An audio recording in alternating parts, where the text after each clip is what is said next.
이거 놔요. 제 다리 보지 마세요. 징그럽단 말이에요. 신혼 첫날 밤 샤워 가운 사이로 드러난 흉측한 화상 자국을 가리며 신부는 비명을 질렀습니다.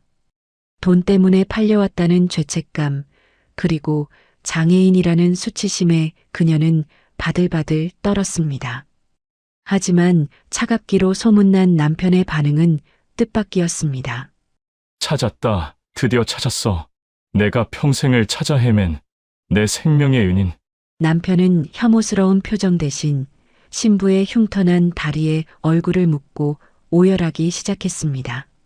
모두가 손가락질하던 장애인 며느리가 사실은 재벌 남편을 구한 유일한 구원자였다면 어떨까요? 20년 전 화마 속에서 엇갈린 운명과 차가운 가면, 뒤에 숨겨진 뜨거운 진심, 그 가슴 시린 사연을 들려드립니다. 날씨가 부쩍 추워졌습니다. 꽁꽁 온몸과 마음 따뜻하게 녹이시라고 구독과 좋아요 꼭 부탁드려요. 이 작은 손길이 여러분의 올겨울을 훈훈한 행운으로 가득 채워줄 겁니다. 댓글로 계신 곳 남겨주시면 감기 걸리지 마시라고 제가 뜨끈한 기운 팍팍 쏴드리겠습니다. 가슴 벅찬 이야기 지금 시작합니다.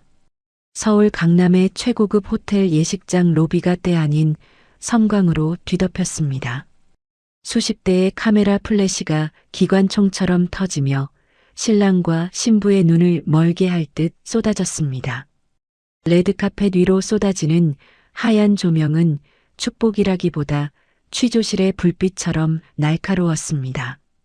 그 소란스러운 빛의 중심에 대한민국 재계 서열 5위 태성그룹의 후계자 박도준이 서 있었습니다. 도준은 마치 얼음으로 빚은 조각상처럼 차가운 표정이었습니다. 185cm가 넘는 키에 딱 떨어지는 검은 턱시도를 입은 박도준은 곁에 선 신부를 배려할 생각이 조금도 없어 보였습니다. 그는 쏟아지는 질문 세례를 무시한 채 성큼성큼 앞만 보고 걸어갔습니다. 그 뒤를 따르는 신부 한지은의 모습은 초라하기 그지없었습니다. 지은은 화려한 웨딩드레스 자락을 힘겹게 움켜쥐고 절뚝거리며 도준의 뒤를 쫓고 있었습니다. 왼쪽 다리가 불편한 지은이 한 걸음을 뗄 때마다 몸이 기우뚱했습니다. 저 여자야? 그 장애인 며느리가? 쯧쯧, 돈이 좋긴 좋은가 봐. 저런 다리로 재벌가에 시집을 오다니. 박상무도 참 안 됐지. 계모 등살에 떠밀려서. 하객석과 기자들 사이에서 들려오는 노골적인 수군거림이 비수처럼 지은의 가슴에 꽂혔습니다. 지은은 입술을 꽉 깨물었습니다. 식은땀이 곱게 화장한 얼굴을 타고 흘러내렸지만 닦을 손조차 없었습니다. 드레스는 너무 무거웠고 앞서가는 도준의 등은 너무나 멀어 보였습니다. 그때 혼주석에 앉아있던 한 중년 여성이 우아하게 손수건을 꺼내 눈가를 훔쳤습니다. 태성그룹의 안주인이자 도준의 계모인 최명자 여사였습니다. 최 여사는 짐짓 슬픈 표정을 지으며 주변 사람들의 동정심을 자극했습니다. 어머, 우리 며느리 걷는 것 좀 봐. 얼마나 힘들까. 내가 다 가슴이 미어지네. 최 여사는 슬쩍 고개를 돌려 뒤에 서 있는 비서에게 눈짓을 보냈습니다. 비서가 즉시 허리를 숙이자 최 여사가 입을 가리고 은밀하게 속삭였습니다. 사진 잘 찍고 있지? 장애인 며느리라는 게 확 티가 나게 아주 불쌍해 보이게 찍어서 뿌려. 제목은 몰락한 명문가의 장애인 딸을 품은 태성그룹의 노블레스 오블리주 정도로 뽑고 비서가 고개를 끄덕이며 뒤로 물러났습니다. 최 여사의 입가에 섬뜩한 미소가 스쳤다가 순식간에 사라졌습니다. 화려한 꽃장식 뒤에 숨겨진 추악한 계략을 아는 사람은 아무도 없었습니다. 지루하고 고통스러웠던 예식이 끝나고 신랑 신부를 태운 리무진이 호텔을 빠져나갔습니다. 차 안의 공기는 바깥보다 더 차가웠습니다. 도주는 팔짱을 낀 채 창밖만 응시했습니다. 창유리에 비친 도준의 눈빛은 텅 비어 있었습니다. 옆자리에 앉은 지은이 불편한 다리를 주무르며 가쁜 숨을 몰아쉬었지만 도준은 물 한 모금 권하지 않았습니다. 지은은 힐끗 도준의 옆 얼굴을 훔쳐보았습니다. 잘생겼지만 서늘한 남자. 대한민국 최고의 신랑감이라 불리지만 어릴 적 화재 사고의 트라우마로 불을 끔찍하게 무서워한다는 소문의 주인공. 지은에게 이 결혼은 선택이 아니라 생존이었습니다. 사고로 부모님을 잃고 친척 집에 얹혀 살며 구박받던 지은에게 태성그룹의 제안은 거절할 수 없는 동아줄이었습니다. 저기, 박도준 씨. 지은이 용기를 내어 불렀지만 도준은 대꾸조차 하지 않았습니다. 무거운 정적만이 리무진 안을 맴돌았습니다. 도착한 곳은 태성그룹 본가 저택이었습니다. 으리으리한 대문을 지나 2층 신혼방으로 들어선 도준은 그제야 참고 있던 숨을 토해내듯 거칠게 넥타이를 잡아당겨 풀었습니다. 툭! 넥타이가 바닥에 힘없이 떨어졌습니다. 도준은 재킷을 벗어 소파에 던지더니 품 안에서 꼬깃꼬깃한 종이 한 장을 꺼내 지은에게 내밀었습니다. 읽어보고 서명해. 지은이 떨리는 손으로 종이를 받아들었습니다. 그것은 혼인 서약서가 아닌 살벌한 내용이 적힌 각서였습니다. 1. 서로의 사생활에 일절 간섭하지 않는다. 2. 대외적인 행사를 제외하고는 철저히 타인처럼 지낸다. 3. 이혼 시 위자료를 요구하지 않는다. 지은의 눈동자가 흔들렸습니다. 예상은 했지만 막상 글자로 적힌 냉대를 마주하니 가슴이 먹먹해졌습니다. 이게 무슨 쇼인도 부부, 당신도 알고 온 거 아니야? 돈 때문에 팔려왔으면 그 값이나 제대로 해. 내 인생에 끼어들 생각 말고 쥐 죽은 듯이 살아. 도준의 목소리에는 경멸이 뚝뚝 묻어났습니다. 그는 지은의 대답도 기다리지 않고 장식장에 있던 양주병을 집어들었습니다. 잔을 채우는 도준의 손이 미세하게 떨리고 있었습니다. 지은은 펜을 들어 각서 아래에 이름을 적었습니다. 한지은. 글씨가 눈물에 번질 것 같아 꾹꾹 눌렀었습니다. 서명을 마친 지은이 종이를 테이블 위에 올려놓자 도준은 그것을 거들떠보지도 않고 독한 술을 단숨에 들이켰습니다. 도준은 창가로 걸어가 어두운 정원을 내려다보았습니다. 그의 머릿속에는 20년 전 그날의 기억이 불현듯 떠올랐습니다. 시뻘건 불길, 무너져 내리는 공장 지붕, 살려달라는 비명소리, 그리고 자신의 다리를 짓누르던 뜨거운 기둥. 살려줘. 뜨거워. 도준이 괴로운 듯 이마를 창문에 갖다 댔습니다. 식은 땀이 흘러내렸습니다. 그는 취하지 않고서는 잠들 수 없는 밤들을 보내고 있었습니다. 지은은 그런 도준의 뒷모습을 안타깝게 바라보다가 무거운 드레스를 벗기 위해 욕실로 향했습니다. 욕실 문이 닫히고 물소리가 들려왔습니다. 잠시 후 샤워를 마친 지은이 하얀 샤워 가운을 입고 욕실 문을 열고 나왔습니다. 물에 젖은 머리카락에서 물방울이 뚝뚝 떨어졌습니다. 욕실 앞바닥은 대리석이라 물기가 묻어 미끄러웠습니다.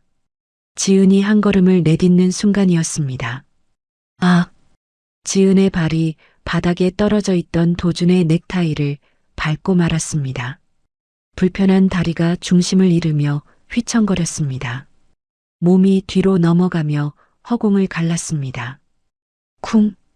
큰 소리에 놀란 도준이 반사적으로 몸을 돌렸습니다. 넘어지는 지은을 향해 그가 몸을 날렸습니다. 도준의 단단한 팔이 지은의 허리를 감싸 안았습니다. 하지만 가속도가 붙은 두 사람의 몸은 그대로 침대 위로 쓰러지고 말았습니다. 푹신한 매트리스가 출렁거렸습니다. 도준이 지은의 위로 겹쳐졌습니다.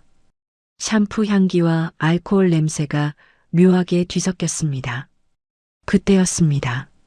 넘어진 충격으로 지은의 샤워가운 자락이 스르르 벌어졌습니다. 무릎 위까지 올라간 가운 사이로 지은이 그토록 감추고 싶어 했던 왼쪽 다리의 비밀이 드러났습니다. 도준의 시선이 무심코 그곳에 닿았습니다.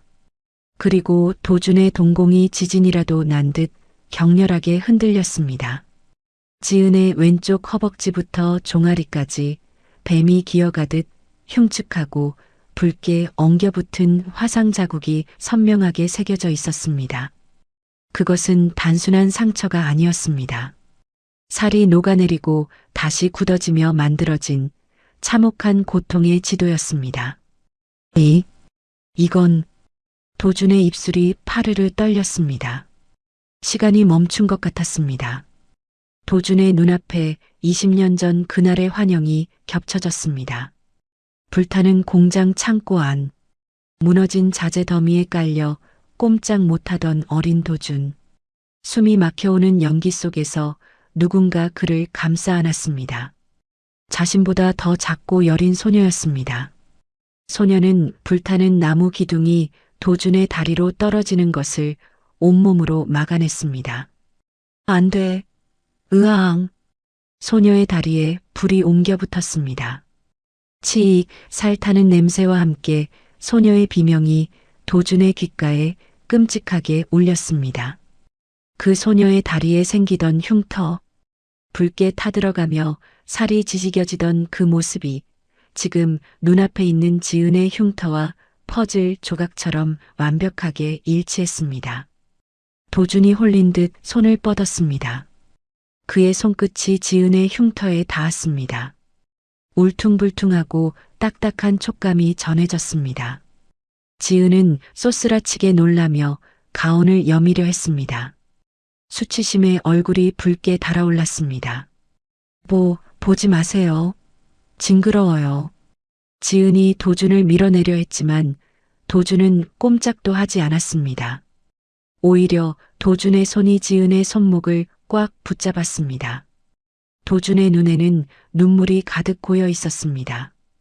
그 차갑던 눈빛은 온데간데없고 금방이라도 무너져 내릴 듯한 슬픔과 충격만이 남아 있었습니다. 혹시 당신입니까? 도준의 목소리가 젖어 있었습니다.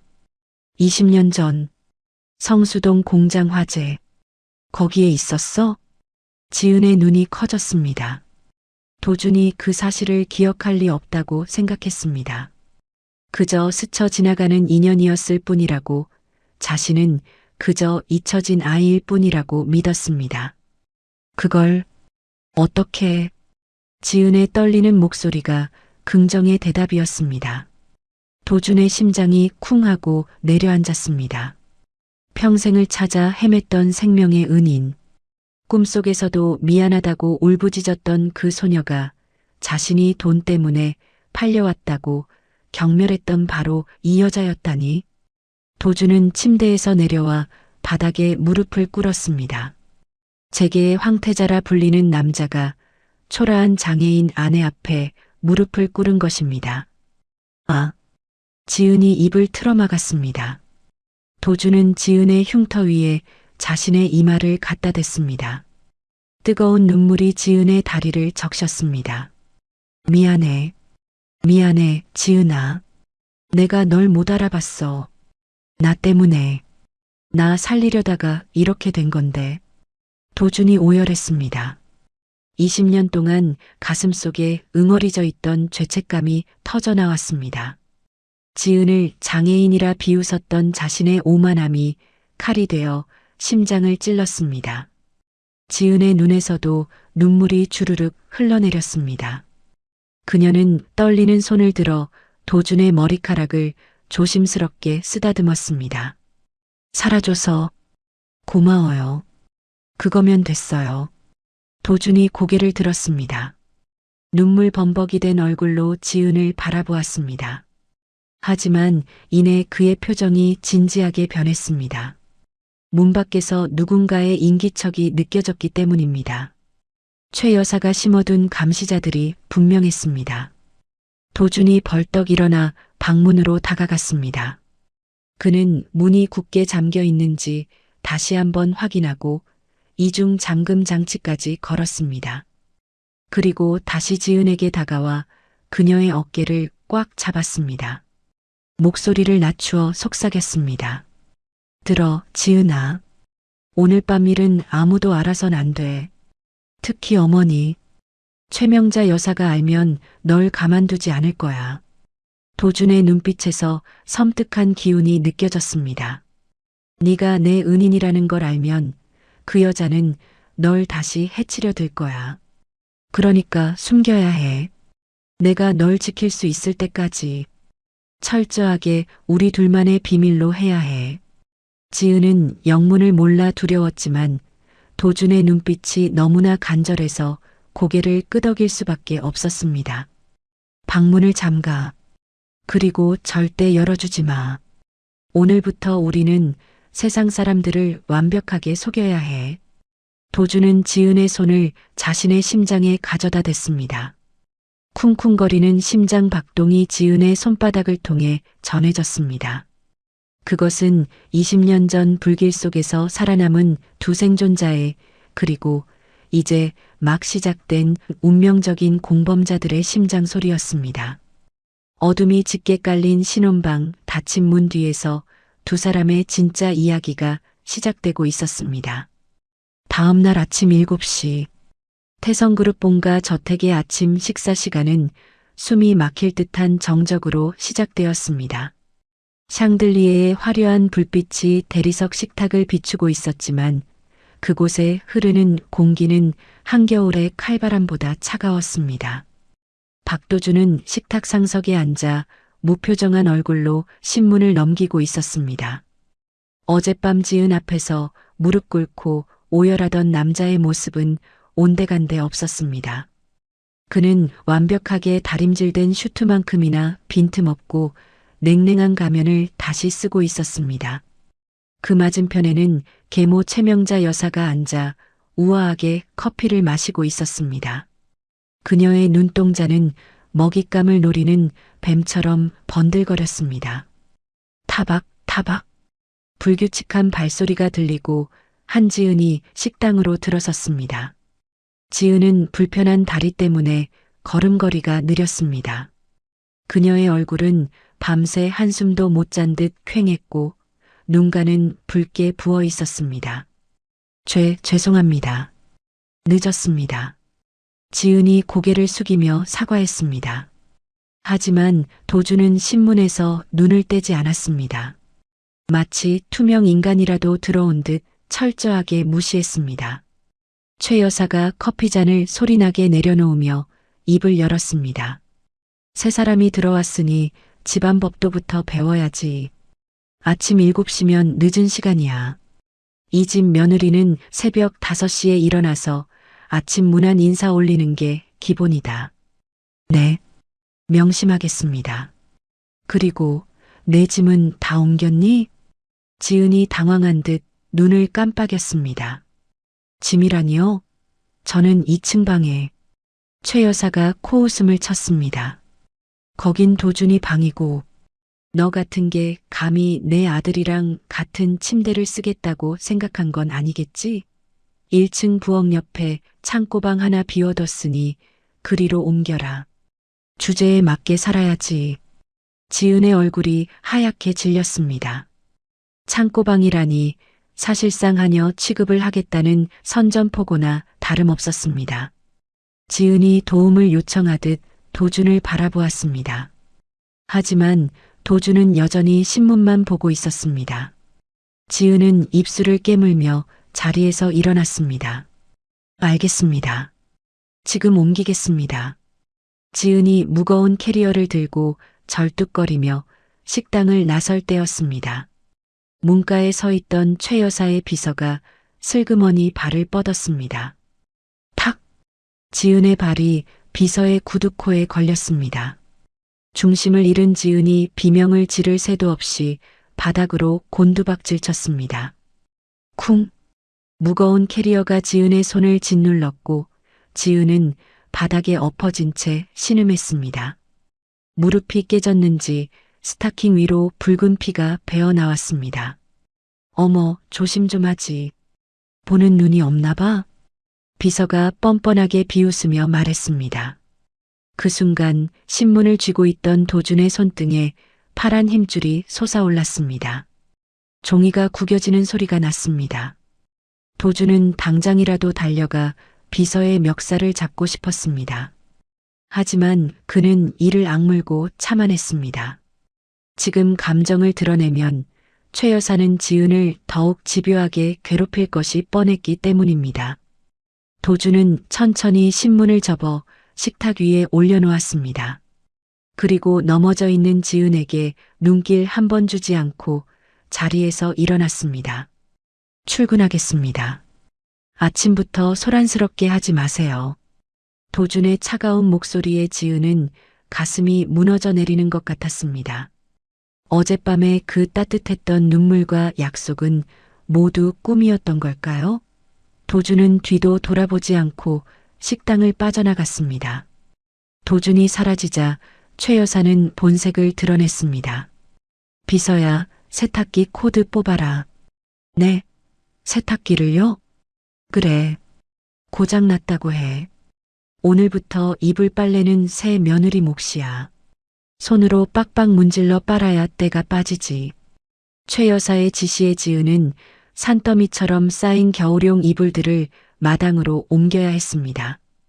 쌀쌀한 가을바람이 부는 마당 수도가에는 찬물밖에 나오지 않았습니다. 지은은 고무장갑도 없이 맨손으로 이불을 빨기 시작했습니다. 차가운 물에 손을 담그자마자 손끝이 아려왔습니다.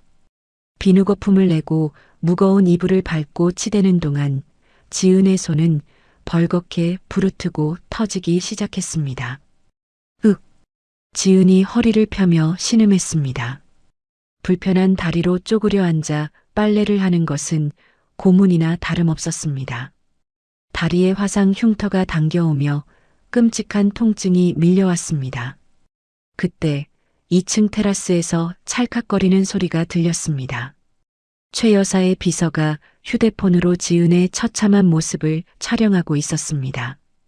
비서는 입꼬리를 비릿하게 올리며 중얼거렸습니다. 꼴 좋네. 재벌가 사모님은커녕 식모가 딱이야. 비서는 찍은 사진을 전송 버튼을 눌러 어딘가로 보냈습니다. 같은 시각 태성그룹 부회장 집무실. 도준은 업무를 보던 중 휴대폰 진동을 느꼈습니다. 화면을 켠 도준의 눈빛이 순식간에 매섭게 변했습니다. 비서가 보낸 사진 속에는 지은이 찬물에 손을 담그고 고통스러운 표정으로 빨래를 하는 모습이 담겨 있었습니다. 사모님 교육 중입니다. 걱정 마십시오. 라는 비아냥거리는 메시지와 함께였습니다. 우득. 도준의 손에 들려있던 만년필이 두 동강 났습니다. 검은 잉크가 터져나와 도준의 하얀 셔츠 소매를 더럽혔지만 도준은 신경 쓰지 않았습니다. 가슴 속에서 뜨거운 불길이 치밀어 올랐습니다. 이 여우 같은 인간들이 감히 내 은인을. 도준은 심호흡을 하며 감정을 가라앉혔습니다. 지금 당장 집으로 달려가고 싶었지만 그랬다가는 모든 계획이 수포로 돌아갑니다. 그는 인터폰을 눌러 자신의 가장 믿을 수 있는 사람을 호출했습니다. 경호 실장, 지금 당장 들어오세요. 잠시 후 덩치가 크고 우직한 인상의 경호 실장이 들어왔습니다. 그는 도준이 유일하게 속마음을 터놓는 충신이었습니다. 부르셨습니까, 부회장님? 지금부터 내가 하는 말, 보안 철저히 유지해야 합니다. 도준은 깨진 만년필을 휴지통에 던지며 지시했습니다. 어머니, 아니, 최명자 씨의 비자금 장부를 추적하세요. 해외 페이퍼 컴퍼니 쪽으로 돈이 흘러들어간 정황이 포착됐습니다. 아주 작은 단서라도 좋으니 꼬리를 잡아야 합니다. 알겠습니다. 은밀히 진행하겠습니다. 그리고 도준이 잠시 망설이다가 말을 이었습니다. 화상 치료에 제일 좋은 연고, 그리고 튼 살에 바르는 약. 최고급으로 구해오세요. 당장. 경호 실장은 도준의 셔츠에 묻은 잉크 자국과 떨리는 손을 보고 상황을 짐작했습니다. 그는 묵묵히 고개를 숙였습니다. 네. 즉시 준비하겠습니다. 저녁이 되어서야 도준은 퇴근했습니다. 현관문을 열고 들어서자마자 퀴퀴한 곰팡이 냄새가 섞인 습한 공기가 느껴졌습니다. 지은이 1층 창고방으로 짐을 옮기느라 흘린 땀 냄새와 하루 종일 빨래를 하느라 젖은 옷에서 나는 냄새였습니다. 지은은 현관 앞에 서서 도준을 맞이했습니다. 그녀의 머리카락은 헝클어져 있었고 옷은 물에 젖어 축축했습니다. 도준은 거실 소파에 앉아 TV를 보고 있는 최 여사를 의식했습니다. 그는 일부러 인상을 구기며 코를 막았습니다. 이게 무슨 냄새야? 집안에서 쉰내가 진동을 하잖아. 도준이 지은을 노려보며 소리쳤습니다. 하루 종일 집구석에 있으면서 꼴이 이게 뭡니까? 냄새나서 밥맛 다 떨어지겠네. 씻지도 않아요? 지은이 놀라서 어깨를 움츠렸습니다. 도준의 표정은 아침보다 더 싸늘했습니다. 지은은 서러움이 복받쳤지만 고개를 숙이며 대답했습니다. 죄송합니다. 바로 씻겠습니다. 소파에 있던 최 여사가 만족스러운 듯 콧노래를 흥얼거렸습니다. 도준아, 너무 그러지 마라. 원래 천안대서 살던 애라 위생관념이 좀 부족해서 그래. 내가 잘 가르칠 테니 넌 신경 끄고 올라가 쉬렴. 어머니가 고생이 많으시네요. 저런 걸 며느리라고 드렸으니. 도준은 혀를 차며 2층으로 올라갔습니다. 지은은 도준의 뒷모습을 보며 눈물을 삼켰습니다. 도준이 방문을 쾅 닫고 들어가는 소리가 들리자 최 여사는 비서에게 눈짓을 하며 낄낄거렸습니다. 그날 밤 10시 모두가 잠든 깊은 밤이었습니다. 지은은 1층 창고방에 쭈그리고 앉아 욱신거리는 손을 주무르고 있었습니다. 난방이 들어오지 않아 방 안은 냉골이었습니다. 똑똑 아주 작은 노크 소리가 들렸습니다. 지은이 깜짝 놀라 문을 바라보았습니다. 문이 열리고 도준이 들어왔습니다.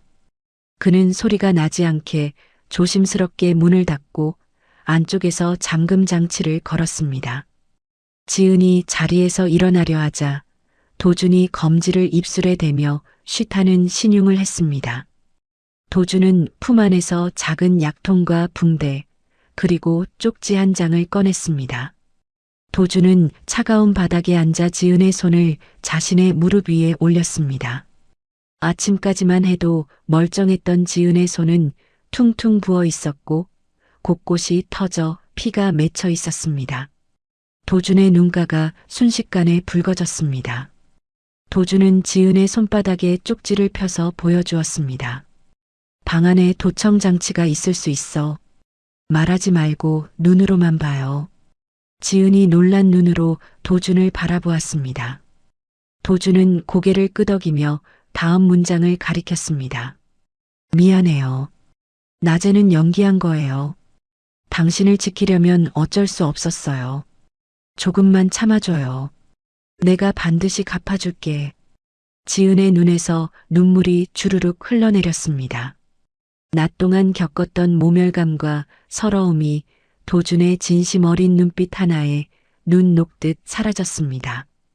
도준은 지은의 눈물을 닦아주지 못하고 대신 라이터를 켜서 쪽지를 태웠습니다. 화르륵 쪽지가 재가 되어 사라졌습니다. 증거인멸이었습니다. 도준은 약통 뚜껑을 열었습니다. 쌉싸름한 약 냄새가 퍼졌습니다. 그는 자신의 손가락에 연고를 듬뿍 묻혀 지은의 상처난 손에 조심스럽게 발랐습니다. 따가울 법도 한데 도준의 손길이 너무나 조심스러워서 지은은 아픔조차 느끼지 못했습니다. 호호, 호호. 도준이 입김을 불어가며 약을 발랐습니다. 그의 정수리에서 땀방울이 떨어졌습니다. 지은을 하대하고 모욕했던 낮에 그 남자가 맞나 싶을 정도로 지금 도주는 세상에서 가장 다정하고 헌신적인 남편이었습니다. 손 치료가 끝나자 도주는 지은을 얇은 요 위에 눕혔습니다. 그리고 그녀의 바지를 무릎까지 걷어 올렸습니다. 하루 종일 쪼그려 앉아 일하느라 딱딱하게 굳은 종아리 근육이 드러났습니다. 화상 흉터 주변이 붉게 달아올라 있었습니다.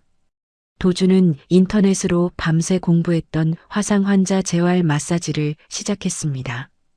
뭉친 근육을 부드럽게 누르고 문지르며 혈액순환을 도왔습니다.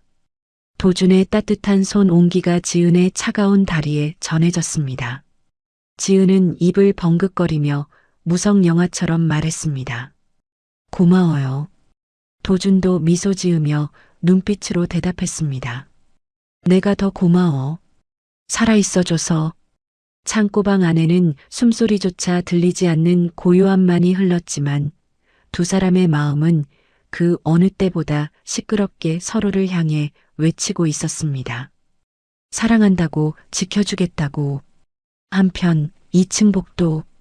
최 여사는 도준의 방 앞에 귀를 대고 있었습니다.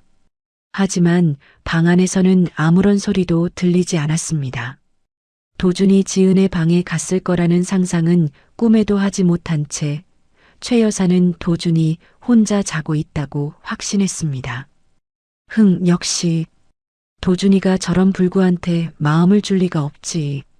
최 여사는 만족스러운 미소를 지으며 자신의 방으로 돌아와 비서에게 전화를 걸었습니다. 비서야, 때가 됐다. 도준이가 지쳐 있을 때 틈을 파고들어야 해. 수화기 너머로 비서의 목소리가 들렸습니다. 네, 사모님. 준비할까요? 그래. 아주 예쁘고 도준이가 혹할 만한 여자로 구해. 가짜 은인 연기를 완벽하게 할 수 있는 애로. 이름은 세라라고 했던가? 내일 당장 데려와. 최 여사는 전화를 끊으며 콧노래를 불렀습니다. 그녀는 몰랐습니다. 자신이 파놓은 함정이 도준과 지은을 갈라놓기는커녕 두 사람을 더욱 단단한 운명의 끈으로 묶어주고 있다는 사실을 말입니다. 어둠 속에서 도준은 지은의 손을 꼭 잡고 맹세했습니다. 이 지옥 같은 집구석에서 내 목숨을 구해준 이 여자를 반드시 탈출시키겠다고. 그리고 그녀에게 진정한 자유와 행복을 되찾아 주겠다고.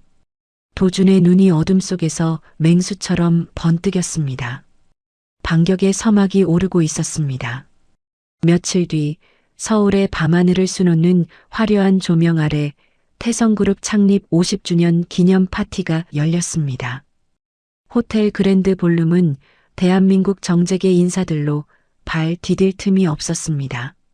샴페인 잔이 부딪히는 경쾌한 소리와 우아한 클래식 선율이 흐르고 있었지만 파티장 한 구석에는 어울리지 않는 이방인이 앉아 있었습니다. 바로 한지은이었습니다. 지은은 최명자 여사가 억지로 입힌 촌스러운 분홍색 드레스를 입고 있었습니다. 사이즈가 맞지 않아 헐렁거리는 드레스는 지은의 왜소한 체구를 더욱 초라하게 만들었습니다. 사람들은 화려한 파티복을 입고 웃고 떠들며 지은을 힐끔거렸습니다. 저 여자가 그 며느리라면서? 옷꼴 좀 봐. 무슨 70년대 다방 마담도 아니고. 수군거리는 소리가 지은의 귀를 찔렀습니다. 지은은 고개를 푹 숙인 채 무릎 위에 놓인 손만 만지작거렸습니다.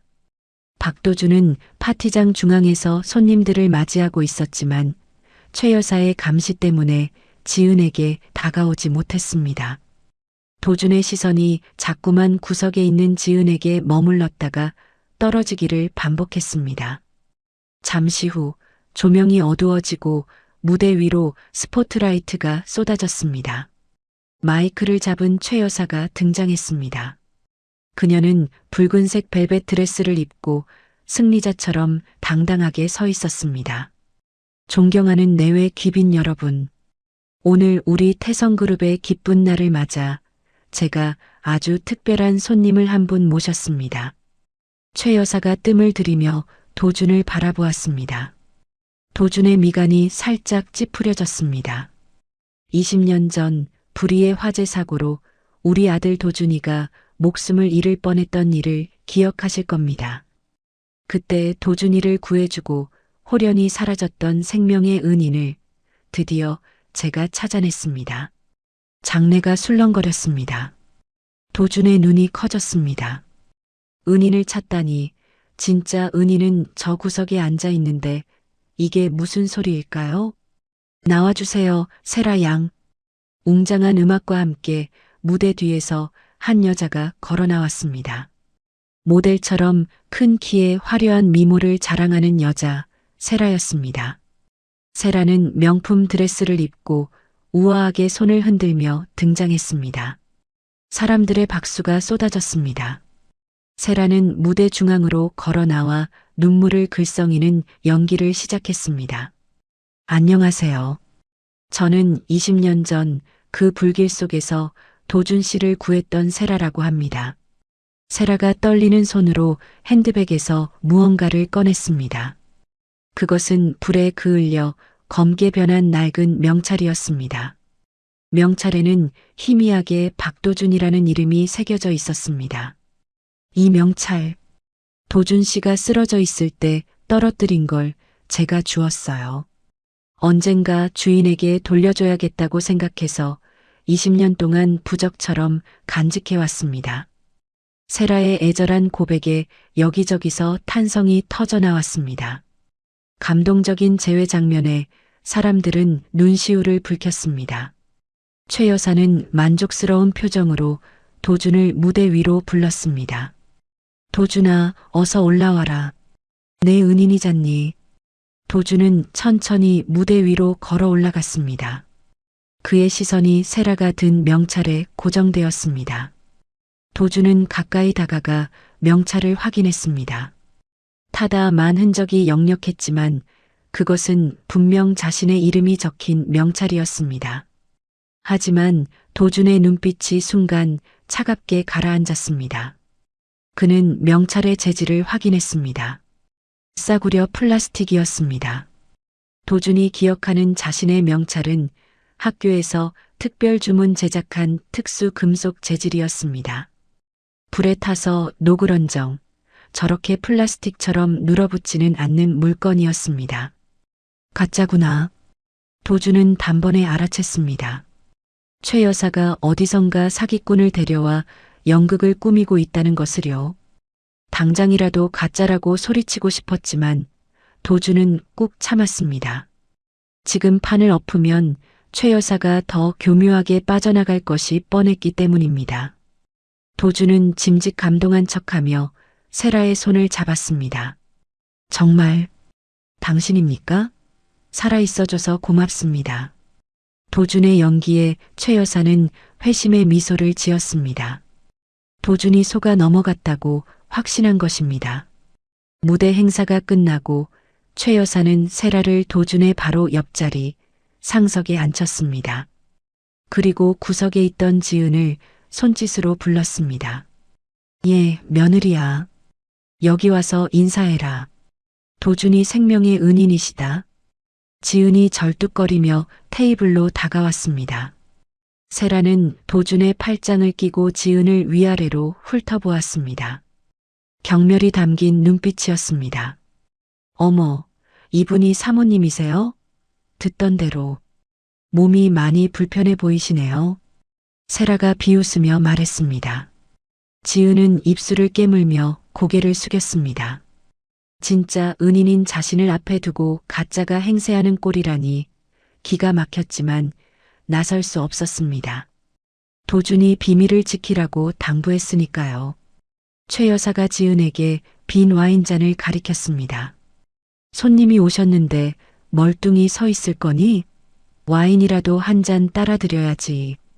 서빙하는 애들 다 바쁘잖니. 지은을 며느리가 아니라 하녀 취급하겠다는 의도였습니다. 지은은 떨리는 손으로 무거운 와인병과 쟁반을 들었습니다. 도준이 주먹을 꽉 쥐었지만 아직은 때가 아니었습니다. 지은이 힘겹게 세라의 잔에 와인을 따르려 할 때였습니다. 세라가 테이블 밑으로 슬그머니 다리를 뻗었습니다. 탁! 지은의 불편한 다리가 세라의 구두 굽에 걸렸습니다. 중심을 잃은 지은의 몸이 앞으로 쏠렸습니다. 챙그랑 와인병과 잔이 바닥으로 떨어지며 산산조각이 났습니다. 붉은 와인이 세라의 드레스 자락에 튀었고 유리 파편이 사방으로 튀었습니다. 지은은 깨진 유리 조각 위로 무릎을 찌으며 넘어졌습니다. 아, 어머, 내 드레스? 세라가 비명을 지르며 벌떡 일어났습니다. 파티장은 순식간에 찬물을 끼얹은 듯 조용해졌습니다. 지은의 무릎에서 피가 배어나와 찢어진 스타킹을 붉게 물들였습니다. 최 여사가 노발대발하며 지은에게 다가왔습니다. 이게 어디서 못 배운 티를 내? 귀한 손님 옷을 다 버려놨잖아. 눈은 폼으로 달고 다니니? 최 여사가 손을 번쩍 들어 올렸습니다. 넘어져 있는 지은의 뺨을 내려칠 기세였습니다. 지은은 겁에 질려 눈을 질끈 감았습니다. 탁! 허공을 가르던 최 여사의 손목이 누군가의 강한 악력에 의해 멈췄습니다.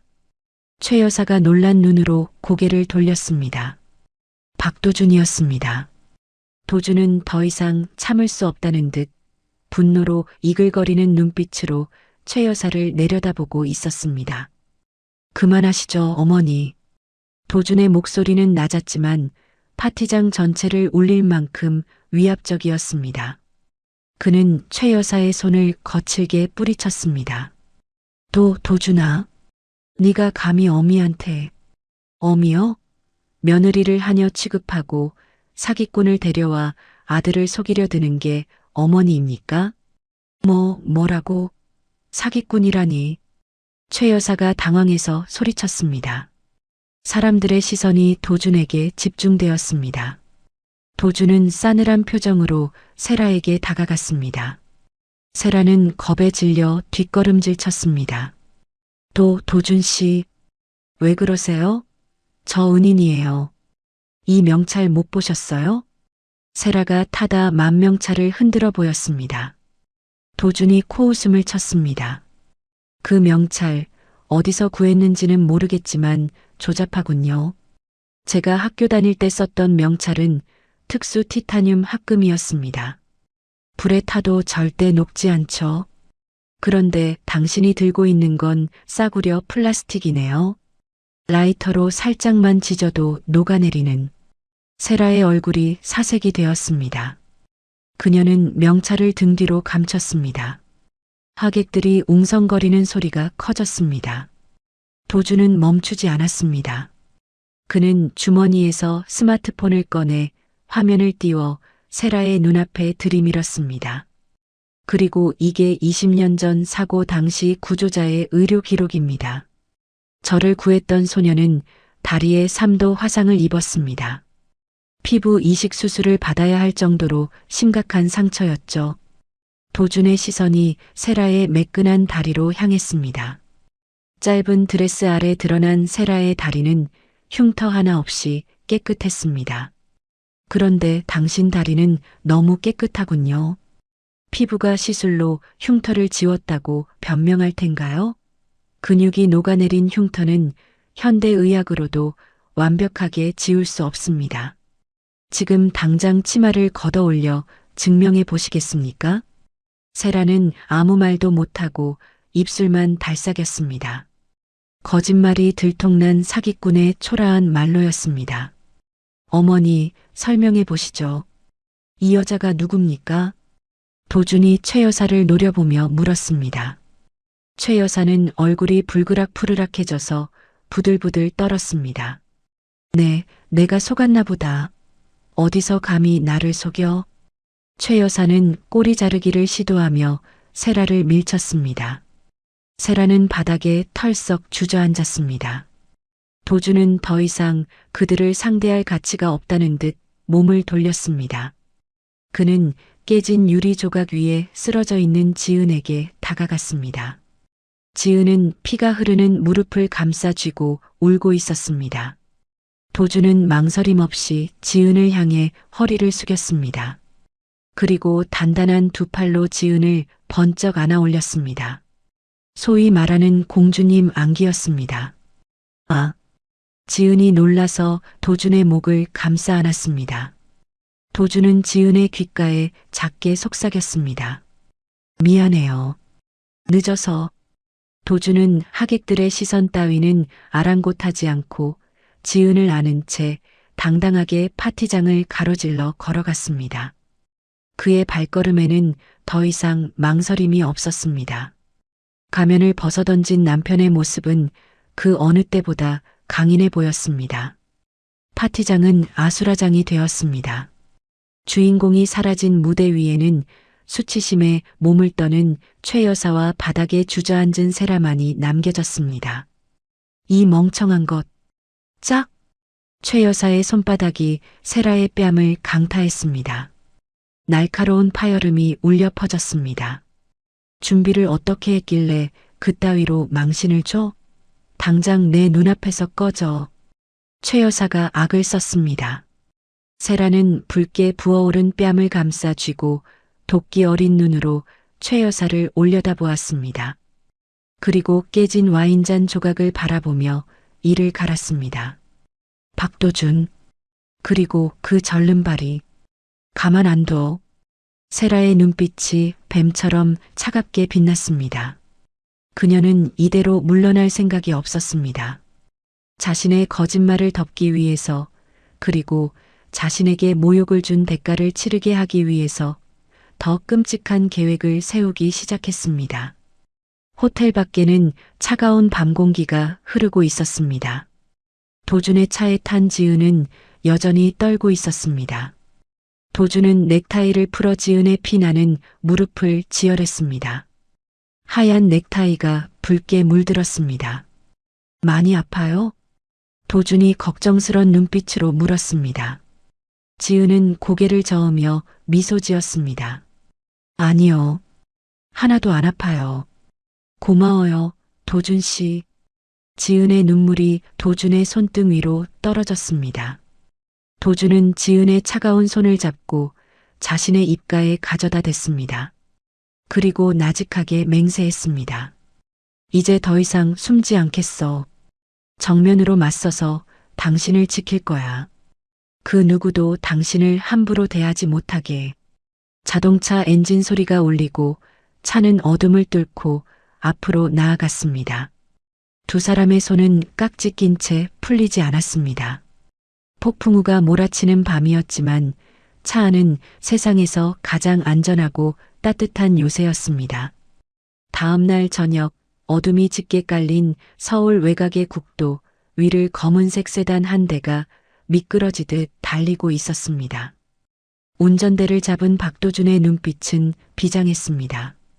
조수석에 앉은 한지은은 불안한 듯 자꾸만 백미러를 확인했습니다. 혹시라도 최 여사의 감시가 따라붙었을까 걱정되었기 때문입니다. 걱정 말아요. 경호 실장이 미행 차량은 전부 따돌렸습니다. 도준이 지은의 떨리는 손을 잡아주며 안심시켰습니다. 차는 한참을 더 달려 인적이 드문 산속 깊은 곳, 높은 담장에 둘러싸인 한 건물 안으로 들어섰습니다. 간판도 없이 철저하게 보안이 유지되는 이곳은 도준이 지은을 위해 비밀리에 마련한 VIP 재활 전문 센터였습니다. 건물 안으로 들어서자 소독약 냄새 대신 은은한 아로마 향기가 났습니다. 로비에는 백발이 성성한 노신사가 기다리고 있었습니다. 도준이 거액을 들여 미국에서 초빙한 정형외과계의 권위자, 의사였습니다. 오셨습니까? 기다리고 있었습니다. 의사는 곧바로 지은을 진료실로 안내했습니다. 차가운 진료대 위에 눕자 지은의 심장이 쿵쿵 뛰었습니다. 20년 전 수없이 많은 수술을 받았지만 끝내 걷지 못하게 되었던 절망적인 기억이 떠올랐기 때문입니다. 의사는 지은의 다리에 있는 흉터를 조심스럽게 살폈습니다. 딱딱하게 굳은 근육을 만져보고 신경 반응 검사를 진행했습니다. 침묵이 흐르는 진료실 안에는 기계가 돌아가는 소리와 지은의 거친 숨소리만 들렸습니다. 한참 뒤 검사 결과를 모니터로 확인하던 의사가 안경을 고쳤으며 입을 열었습니다. 놀랍군요. 지은과 도준이 동시에 의사를 쳐다보았습니다. 화상으로 인해 피부와 근육이 엉겨붙어 관절이 굳어버린 건 맞습니다. 하지만 깊은 곳의 신경은 아직 죽지 않았어요. 살아있습니다. 그게 무슨 말씀이세요? 지은이 떨리는 목소리로 물었습니다. 쉬운 수술은 아니겠지만 유착된 조직을 박리하고 집중적인 수중 재활 훈련을 병행한다면 다시 두 발로 걸을 수 있다는 뜻입니다. 지은이 입을 틀어막았습니다. 눈물이 왈칵 쏟아졌습니다.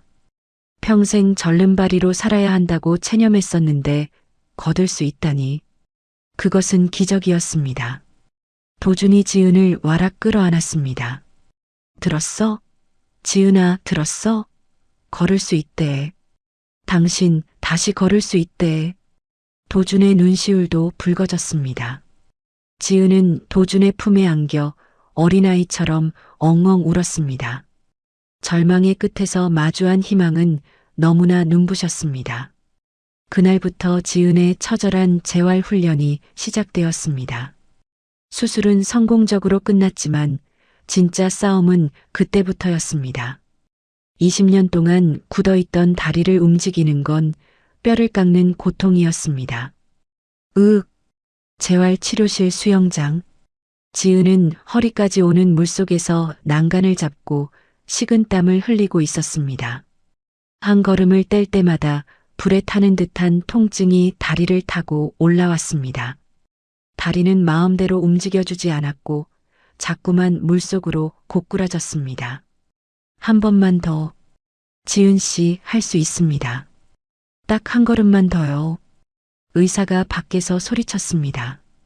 지은은 입술을 피가 나도록 깨물며 젖은 다리를 들어 올렸습니다. 해야 해. 도준 씨를 위해서라도. 더 이상 부끄러운 아내가 될 순 없어.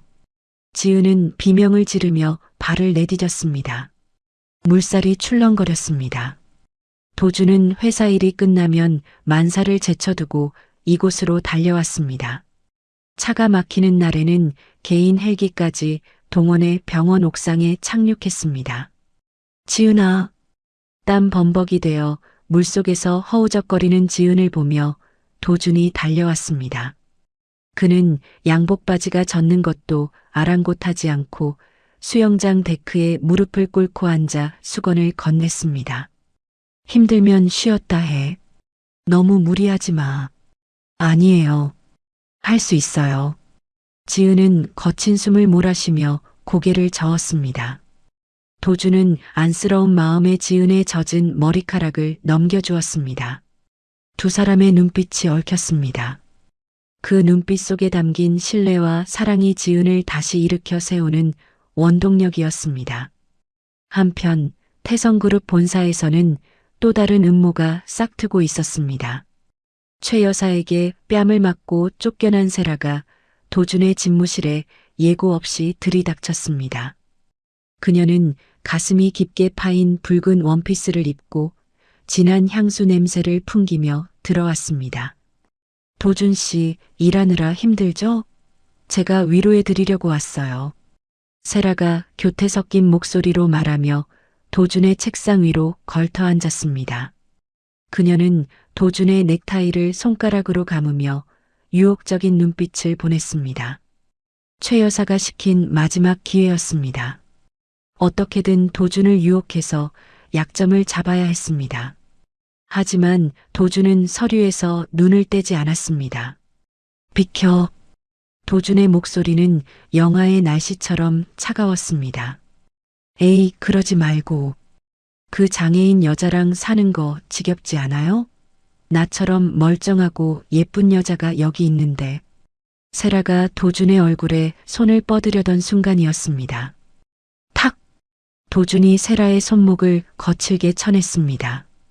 그리고 책상 위에 올려져 있던 스마트폰을 들어 보였습니다. 화면에는 녹음 중이라는 글자가 선명하게 떠 있었습니다. 방금 그 말, 그리고 당신이 내 몸에 손 떼려고 한 것까지 전부 녹음됐습니다. 성추행 및 업무방해로 경찰 부르기 전에 당장 꺼져. 세라의 얼굴이 불그락푸르락해졌습니다. 너 정말 후회하게 될 거야. 경비원. 도준이 인터폰을 누르자 밖에서 대기하던 보안 요원들이 들이닥쳤습니다. 세라는 짐짝처럼 질질 끌려나갔습니다. 복도에는 세라의 악에 바친 비명소리만 남았습니다. 치욕을 당한 세라는 부들부들 떨며 주차장으로 내려갔습니다. 그곳에는 어두운 그림자 속에 숨어있던 사설 탐정이 기다리고 있었습니다. 최 여사가 고용한 뒷골목 해결사였습니다. 어떻게 됐어? 성공했어? 탐정이 껌을 씹으며 물었습니다. 세라는 핸드백을 바닥에 내동댕이 쳤습니다. 성공은 무슨, 개망신만 당했어. 저 자식 여자가 아니라 돌덩이랑 사는 것 같아. 틈이 없다고. 그럼 방법은 하나뿐이네. 탐정이 주머니에서 손톱만한 검은 물체를 꺼냈습니다. 초소형 위치 추적기였습니다. 직접 붙여. 네가 안 갚음하고 싶다며. 세라의 눈이 번뜩였습니다. 그녀는 도준의 전용 차량 뒤 범퍼 밑으로 기어 들어갔습니다. 그리고 안쪽 깊숙한 곳에 추적기를 붙였습니다. 두고 봐, 박도준. 네가 그 장애인이랑 어디서 뭘 하는지 내가 다 까발려 줄 테니까. 세라의 입가에 섬뜩한 미소가 번졌습니다. 한 달이 지났습니다. 계절은 늦가을로 접어들어 병원 창밖의 나무들이 붉게 물들었습니다. 재활치료실 수영장은 고요했습니다. 지은은 물속에 홀로 서 있었습니다. 그녀의 양옆에는 아무런 지지대도 없었습니다. 물 밖에서 도준과 의사가 숨죽여 지켜보고 있었습니다. 지은이 심호흡을 했습니다. 할 수 있어. 나는 더 이상 약하지 않아. 지은이 오른발을 내디뎠습니다. 물의 저항이 느껴졌지만 다리에 힘이 들어갔습니다. 하나, 왼발이 따라 나갔습니다. 휘청거렸지만 넘어지지 않았습니다. 둘, 도준이 주먹을 꽉 쥐었습니다. 손에 땀이 흥건했습니다. 셋, 지은의 이마에서 땀방울이 떨어져 수면에 파동을 일으켰습니다. 다리가 부들부들 떨려왔습니다. 하지만 멈추지 않았습니다. 넷, 다섯 걸음. 보조기구 없이 누군가의 도움 없이 지은이 혼자 힘으로 걸어낸 거리였습니다. 해냈어. 지은의 입에서 탄성이 터져 나왔습니다. 그 순간 다리에 힘이 풀리며 몸이 기울어졌습니다. 첨벙. 하지만 지은은 물속으로 가라앉지 않았습니다. 어느새 구두를 신은 채 물속으로 뛰어든 도준이 그녀를 받아 안았기 때문입니다. 지은아, 봤어? 방금 걸었어. 당신이 걸었다고. 도준이 지은을 안고 어린아이처럼 펄쩍펄쩍 뛰었습니다. 물보라가 튀어 두 사람의 옷을 다 적셨지만 상관없었습니다. 도준은 지은을 안고 빙글빙글 돌았습니다. 고마워요. 정말 고마워요. 지은이 도준의 목을 끌어안고 펑펑 울었습니다. 지난 20년의 서름과 고통이 그 눈물에 씻겨 내려갔습니다. 도준은 지은의 젖은 얼굴에 입을 맞췄습니다. 사랑해. 당신은 내 기적이야. 두 사람은 흠뻑 젖은 채 서로를 바라보며 웃음을 터뜨렸습니다. 병원 천장의 유리창을 통해 따스한 햇살이 비쳐 들어와 물 위에 떠 있는 두 사람을 축복하듯 감싸 안았습니다. 그날 밤 병원 옥상 정원. 도준과 지은은 벤치에 나란히 앉아 도시의 야경을 바라보고 있었습니다.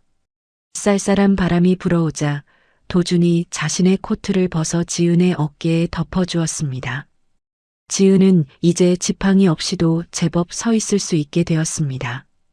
그녀는 난간을 잡고 서서 반짝이는 불빛들을 내려다보았습니다. 도준 씨, 응?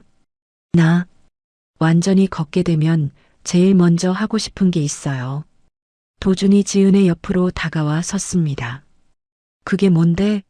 세계 일주? 아니면 쇼핑? 지은이 고개를 저으며 수줍게 웃었습니다. 아니요. 그런 거 말고 당신이랑 춤추고 싶어요. 춤? 네. 결혼식 날 우리는 춤도 못 췄잖아요. 남들처럼 당신 발등에 내 발 올리지 않고 내 두 다리로 서서 당신이랑 왈츠를 추고 싶어요. 도준의 가슴이 뭉클해졌습니다. 그는 지은의 허리를 감싸 안으며 부드럽게 말했습니다. 그 소원 곧 이뤄질 거야. 내가 최고의 파트너가 되어줄게. 약속해요. 두 사람은 새끼손가락을 걸고 서로를 마주보며 미소 지었습니다. 세상 그 누구보다 행복한 부부의 모습이었습니다. 하지만 그들은 몰랐습니다. 맞은편 건물 옥상, 어둠 속에 숨어 있는 누군가를 말입니다. 찰칵, 찰칵, 찰칵. 망원 렌즈가 달린 카메라가 두 사람의 다정한 모습을 연신 찍어대고 있었습니다. 렌즈 너머로 보이는 탐정의 눈이 비릿하게 웃었습니다. 빙고. 아주 제대로 걸려들었네. 다리도 멀쩡하고 사이도 좋고 최 여사님이 이걸 보면 거품을 물겠어. 탐정은 찍은 사진을 확인하며 최 여사에게 전화를 걸었습니다. 사모님, 대박 건졌습니다. 두 사람 쇼윈도 부부가 아닙니다. 아주 죽고 못 사는 진짜 부부던데요? 그리고 며느리 다리가 좀 이상합니다. 행복의 절정에 서 있는 도준과 지은. 하지만 그들의 발밑으로 검은 그림자가 소리 없이 다가오고 있었습니다. 폭풍 전야의 밤이 깊어가고 있었습니다.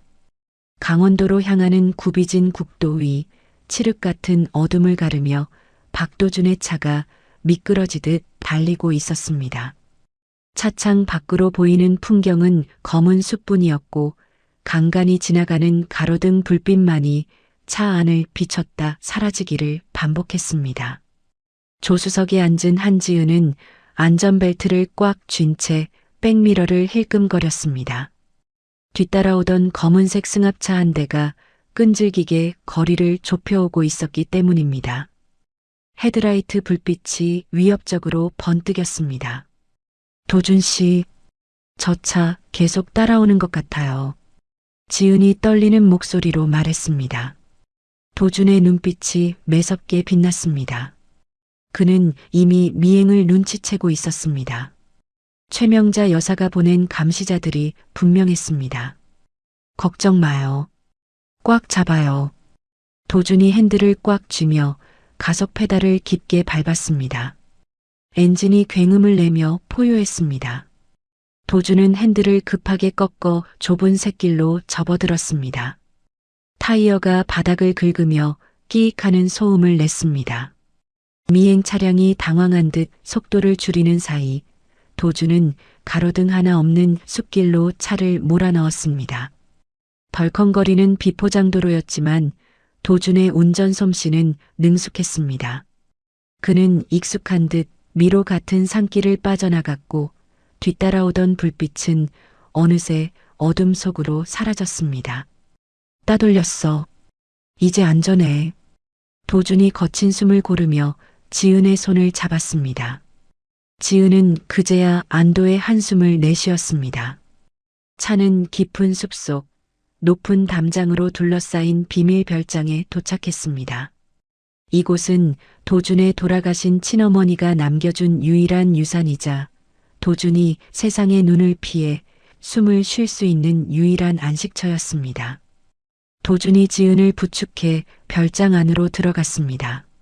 미리 연락을 받은 관리인이 벽난로에 장작을 지펴놓아 실내는 훈훈했습니다. 거실 곳곳에는 지은의 생일을 축하하기 위한 촛불과 예쁜 들꽃들이 장식되어 있었습니다. 와! 지은이 탄성을 질렀습니다. 쫓기듯 달려온 긴장감이 순식간에 녹아내리는 듯 했습니다. 도주는 지은을 소파에 앉히고 서재에서 낡은 가죽 노트 한 권을 꺼내왔습니다. 이게 뭐예요? 어머니 일기장이야. 내가 어릴 때 화재 사고 이후 매일 악몽을 꿀 때마다 어머니가 여기서 나를 재워주셨어. 나한테는 여기가 세상에서 제일 안전한 요새 같은 곳이야. 도준이 일기장을 어루만지며 씁쓸하게 웃었습니다. 이제는 당신한테도 그런 곳이 되었으면 해. 아무도 우리를 방해하지 않는 곳. 지은은 도준의 깊은 상처와 진심을 느끼며 고개를 끄덕였습니다. 도준은 축음기에 레코드판을 올렸습니다.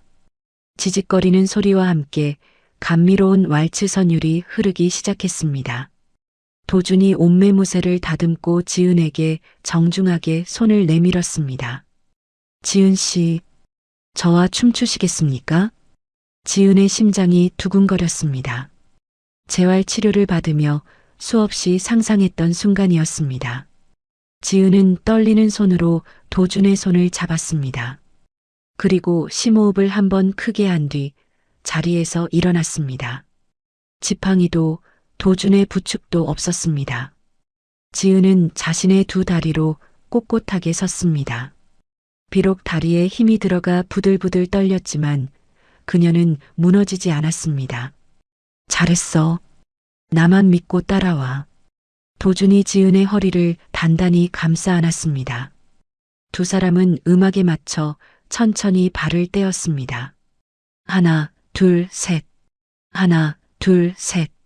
도준의 리드에 맞춰 지은의 발이 움직였습니다. 바닥을 끄는 소리는 들리지 않았습니다. 서툴지만 정확한 스텝이었습니다.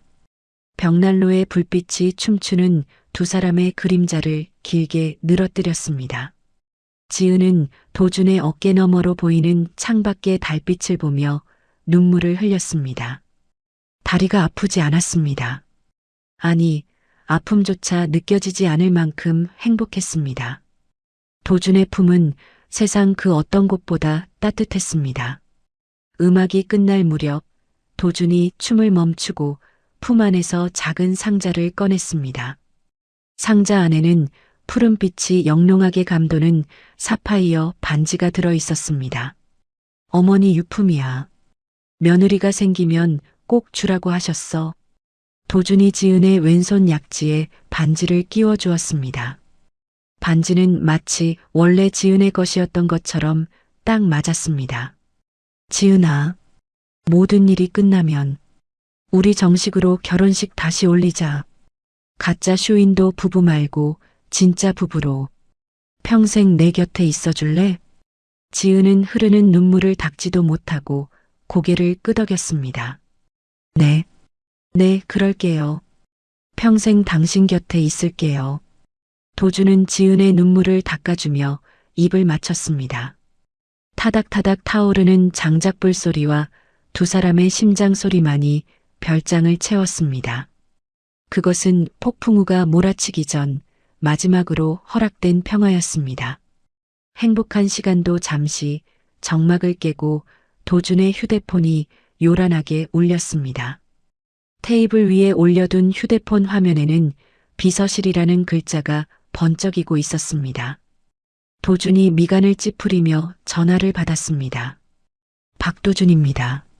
수화기 너머로 최 여사의 비서 목소리가 다급하게 들려왔습니다. 부회장님, 큰일 났습니다. 회장님께서 쓰러지셨습니다. 뭐라고요? 아버지가? 도준의 안색이 하얗게 질렸습니다. 지은도 놀라서 도준을 쳐다보았습니다. 지금 응급실에 계신데 상태가 위독하십니다. 심정지가 왔다가 겨우 소생하셨는데 지금 당장 오셔야 할 것 같습니다. 마지막이 되실 수도 있습니다. 비서의 목소리는 떨리고 있었습니다. 도준의 머릿속이 복잡해졌습니다. 아버지와의 관계는 소원했지만 그래도 아버지였습니다. 하지만 지금 서울로 가면 지은을 혼자 둬야 했습니다. 함정일까? 도준의 머릿속에 의심이 스쳤습니다. 하지만 비서가 보내온 심전도 모니터 사진과 의료진의 소견서는 너무나 진짜 같았습니다. 만약 거짓말이라면 나중에 확인하면 되지만 진짜라면 평생 씻을 수 없는 후회를 하게 될 것이었습니다. 도준은 전화를 끊고 주먹을 꽉 쥐었습니다. 갈등하는 도준의 손을 지은이 잡았습니다. 다녀와요. 아버님이잖아요. 하지만 느낌이 안 좋아. 당신을 혼자 두고 갈 수 없어. 전 괜찮아요. 여기 별장이잖아요. 경호원들도 있고 문만 잘 잠그면 아무도 못 들어와요. 어서 가세요. 나 때문에 평생 후회할 일 만들지 마요. 지은이 도준의 등을 떠밀었습니다. 도준은 어쩔 수 없다는 듯 자리에서 일어났습니다. 그는 즉시 밖에서 대기하던 경호실장을 불렀습니다. 실장님, 아버지가 위독하시답니다. 제가 서울에 다녀올 동안 여기 남아서 제 아내를 지키세요. 경호실장이 놀란 표정으로 물었습니다. 부회장님 혼자 가시게요? 위험합니다. 제가 수행하겠습니다. 아니요. 최 여사가 노리는 건 내가 아니라 아내일 수도 있습니다. 실장님이 여기 남으세요. 경호원 셋 다 여기 배치합니다. 무슨 일이 있어도 내 아내 털끝 하나 다치게 해선 안 됩니다.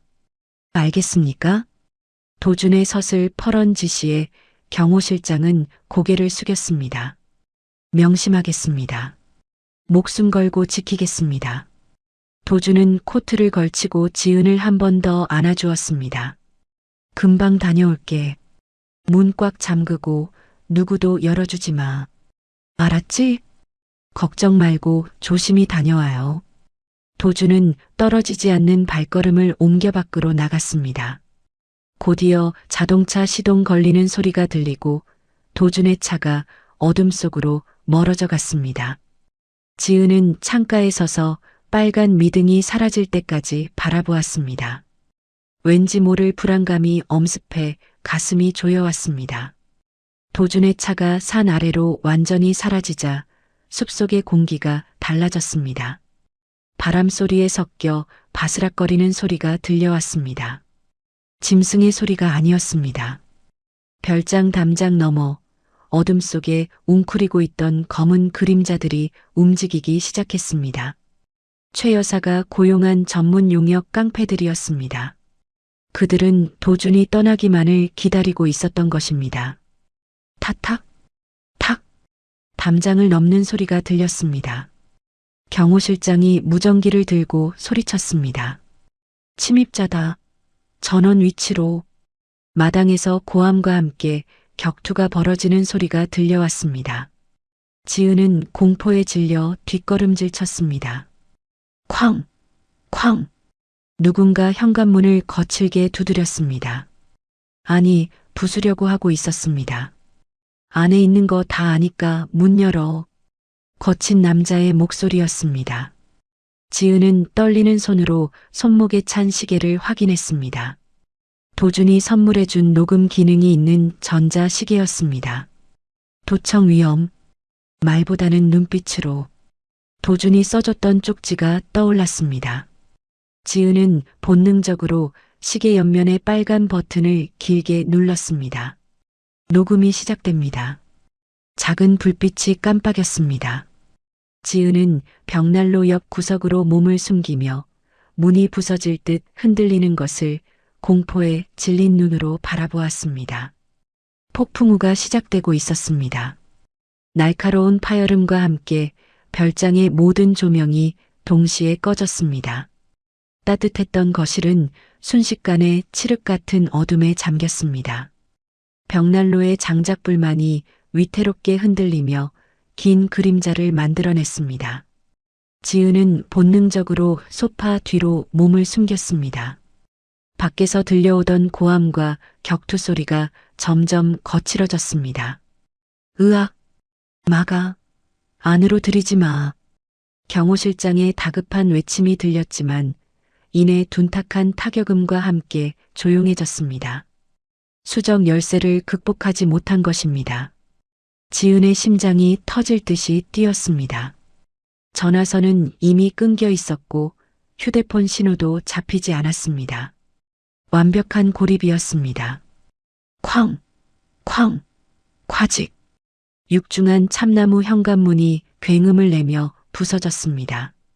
나무 파편이 사방으로 튀었습니다. 문이 열리자 차가운 밤바람과 함께 검은 양복을 입은 사내들이 들이닥쳤습니다. 그들은 손에 쇠파이프와 강목을 들고 있었습니다. 그리고 그들 사이로 또각또각 구두 굽소리가 울려 퍼졌습니다. 어둠 속에서 한 여자가 천천히 걸어 들어왔습니다. 모피 코트를 걸치고 지팡이를 짚은 최명자 여사였습니다. 그녀의 뒤에는 주눅든 표정의 비서가 따르고 있었습니다. 최 여사는 부서진 문을 힐끔 보더니 코를 막으며 거실 안으로 들어왔습니다. 어머, 문을 너무 세게 부셨네. 어차피 곧 내 별장이 될 테니 상관없나? 최 여사가 비릿하게 웃으며 거실을 둘러보았습니다. 숨어있던 지은이 천천히 몸을 일으켰습니다. 도망칠 곳은 없었습니다. 지은은 벽난로 옆 장식장에 놓여있던 무거운 청자 도자기를 두 손으로 번쩍 들어 올렸습니다. 가까이 오지 마세요. 오면 던져버릴 거예요. 지은의 목소리가 떨렸지만 눈빛만은 매서웠습니다. 최 여사는 지은을 보고 깔깔대며 웃었습니다. 아유, 무서워라. 그 다리로 뭘 하겠다고 바라기니? 도준이가 없으니까 아주 독이 올랐구나. 당장 나가요. 여긴 도준 씨랑 내 집이에요. 내 집? 착각하지 마라. 태성그룹의 모든 것은 내 거야. 최 여사가 눈짓을 하자 건장한 용역 하나가 지은에게 다가갔습니다. 지은이 도자기를 휘두르려던 찰나 최 여사가 지팡이를 들어 도자기를 탁 하고 쳤습니다. 챙그랑. 값비싼 도자기가 바닥에 떨어져 산산조각이 났습니다. 지은은 중심을 잃고 유리 파편 위로 넘어졌습니다. 날카로운 파편이 손바닥을 스쳤지만 아픔을 느낄 새도 없었습니다. 쯧쯧, 비싼 건데 아깝게. 예, 며느리야. 곱게 말할 때 듣지 그랬니? 최 여사가 비서에게 손을 내밀었습니다. 비서는 서류 가방에서 이혼 서류와 주식 포기 각서를 꺼내 테이블 위에 던졌습니다. 자, 여기다 지장 찍어라. 도준이가 가진 모든 지분을 나한테 넘기고 깨끗하게 이혼하겠다는 각서야. 지은은 서류를 쳐다보지도 않고 고개를 돌렸습니다. 절대 못해요. 도준 씨가 오면 당신은 끝이에요. 경찰에 신고할 거라고요. 도준이? 호호. 최 여사가 광기 어린 웃음을 터뜨렸습니다. 그녀는 지은의 턱을 지팡이 끝으로 들어 올리며 얼굴을 들이밀었습니다. 꿈도 야무지구나. 도준이는 못 와. 영원히. 그게 무슨. 내가 도준이 차 브레이크를 끊어놨거든. 이 산길이 얼마나 험한지 알지? 브레이크 없는 차로 내려가면 어떻게 될까? 지금쯤 절벽 아래로 떨어져서 지옥으로 가고 있을 거다. 지은의 눈동자가 흔들렸습니다. 숨이 턱 막혀왔습니다. 도준이 죽을 수도 있다는 공포가 온몸을 휘감았습니다. 하지만 동시에 지은의 머릿속에 번개 같은 생각이 스쳤습니다. 증거를 남겨야 해. 지은은 등 뒤로 돌린 손목의 스마트워치를 확인했습니다. 녹음 불빛이 여전히 깜빡이고 있었습니다. 지은은 떨리는 목소리로 다시 한번 물었습니다. 당신이 정말 도준 씨 차를 고장냈다고요? 어쩌려고? 그래, 내가 처리하라고 시켰어. 20년 전 불 속에서도 살아남은 놈이 끈질기게 내 앞길을 막잖아. 이번엔 확실하게 싹을 잘라버려야 내 아들이 회장이 되지. 최 여사의 입에서 결정적인 자백이 터져 나왔습니다. 옆에 서 있던 비서가 사색이 되어 최 여사의 옷자락을 잡았습니다. 사모님, 그런 말씀을 직접 하시면 어떡합니까?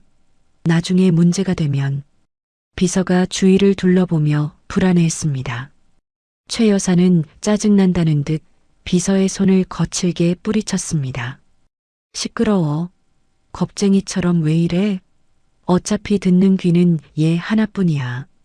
하지만 만약 경찰 수사가 시작되면 최 여사가 눈을 부라리며 비서의 뺨을 톡톡 쳤습니다. 야, 김 비서. 만약 일이 잘못되면 네가 다 안고 가는 거야. 네가 과잉 충성해서 멋대로 저지른 일이라고 알았어? 감옥은 너 혼자 가. 난 모르는 일이니까. 비서의 표정이 굳어졌습니다. 충성을 다해 온갖 더러운 짓을 도맡아 했는데 돌아오는 건 토사구팽이었습니다. 비서의 몸이 부들부들 떨렸습니다. 그는 원망 가득한 눈으로 최 여사의 등 뒤를 노려보았습니다. 배신의 씨앗이 싹트기 시작했습니다. 최 여사는 다시 지은에게 시선을 돌렸습니다. 자, 이제 상황 파악이 됐니? 도준이는 죽어. 너라도 살고 싶으면 당장 찍어. 지은은 입술을 꽉 깨물었습니다. 눈물이 볼을 타고 흘러내렸지만 그녀는 물러서지 않았습니다. 아니요. 도준 씨는 안 죽어요. 그 사람은 강한 사람이에요. 그리고 당신은 반드시 벌을 받을 거예요. 지은이 테이블 위에 서류를 집어들어 반으로 찢어버렸습니다. 종이 찢어지는 소리가 정막을 갈랐습니다. 최 여사의 얼굴이 불그락푸르락해졌습니다. 이게 진짜. 얘들아, 뭐해. 얘 끌고 가서 쳐넣어. 용역들이 달려들어 지은의 팔을 잡았습니다. 지은은 발버둥 쳤지만 역부족이었습니다. 지은은 거실 바닥을 질질 끌려가며 소리쳤습니다. 도준 씨, 도준 씨, 저기 와인 창고에 처박아. 물 한 모금 주지 마. 서명할 때까지 빛도 못 보게 해. 최 여사의 고함과 함께 지은은 부엌 안쪽의 지하 창고로 내동댕이 쳐졌습니다. 쾅! 무거운 철문이 닫히고 자물쇠 채워지는 소리가 들렸습니다. 한편 칠흑 같은 어둠 속 굽이진 산길. 박도준은 식은땀을 흘리며 운전대를 잡고 있었습니다. 속도계 바늘이 비정상적으로 올라가고 있었습니다. 제기랄. 도준이 브레이크 페달을 미친 듯이 밟았지만 페달은 힘없이 바닥까지 쑥 들어갔습니다. 차는 멈추지 않고 가속도가 붙어 미끄러지듯 내려갔습니다. 눈앞에 급커브 구간이 나타났습니다. 이대로 가면 천길 낭떠러지였습니다. 함정이었어. 아버지가 위독하다는 것도 전부 거짓말이었어. 도준의 머릿속에 별장에 두고 온 지은의 얼굴이 스쳤습니다. 내가 죽으면 지은이가 위험해. 살아야 해. 무슨 수를 써서라도 살아서 돌아가야 해. 도준은 이를 악물었습니다. 그는 핸들을 낭떠러지 반대편 산비탈 쪽으로 억지로 꺾었습니다. 타이어가 찢어질 듯 비명을 질렀습니다. 쾅! 도준의 차가 가드레일을 들이받고 산비탈의 거대한 나무와 충돌했습니다. 유리가 산산조각 나며 파편이 튀었고 에어백이 터지며 도준의 얼굴을 강타했습니다. 차체는 종이장처럼 구겨져 비탈길을 구르다 멈춰섰습니다. 매캐한 연기가 피어올랐습니다. 정막이 흘렀습니다. 잠시 후 찌그러진 운전석 문틈으로 상처투성이가 된 손 하나가 삐져나왔습니다. 도준이었습니다.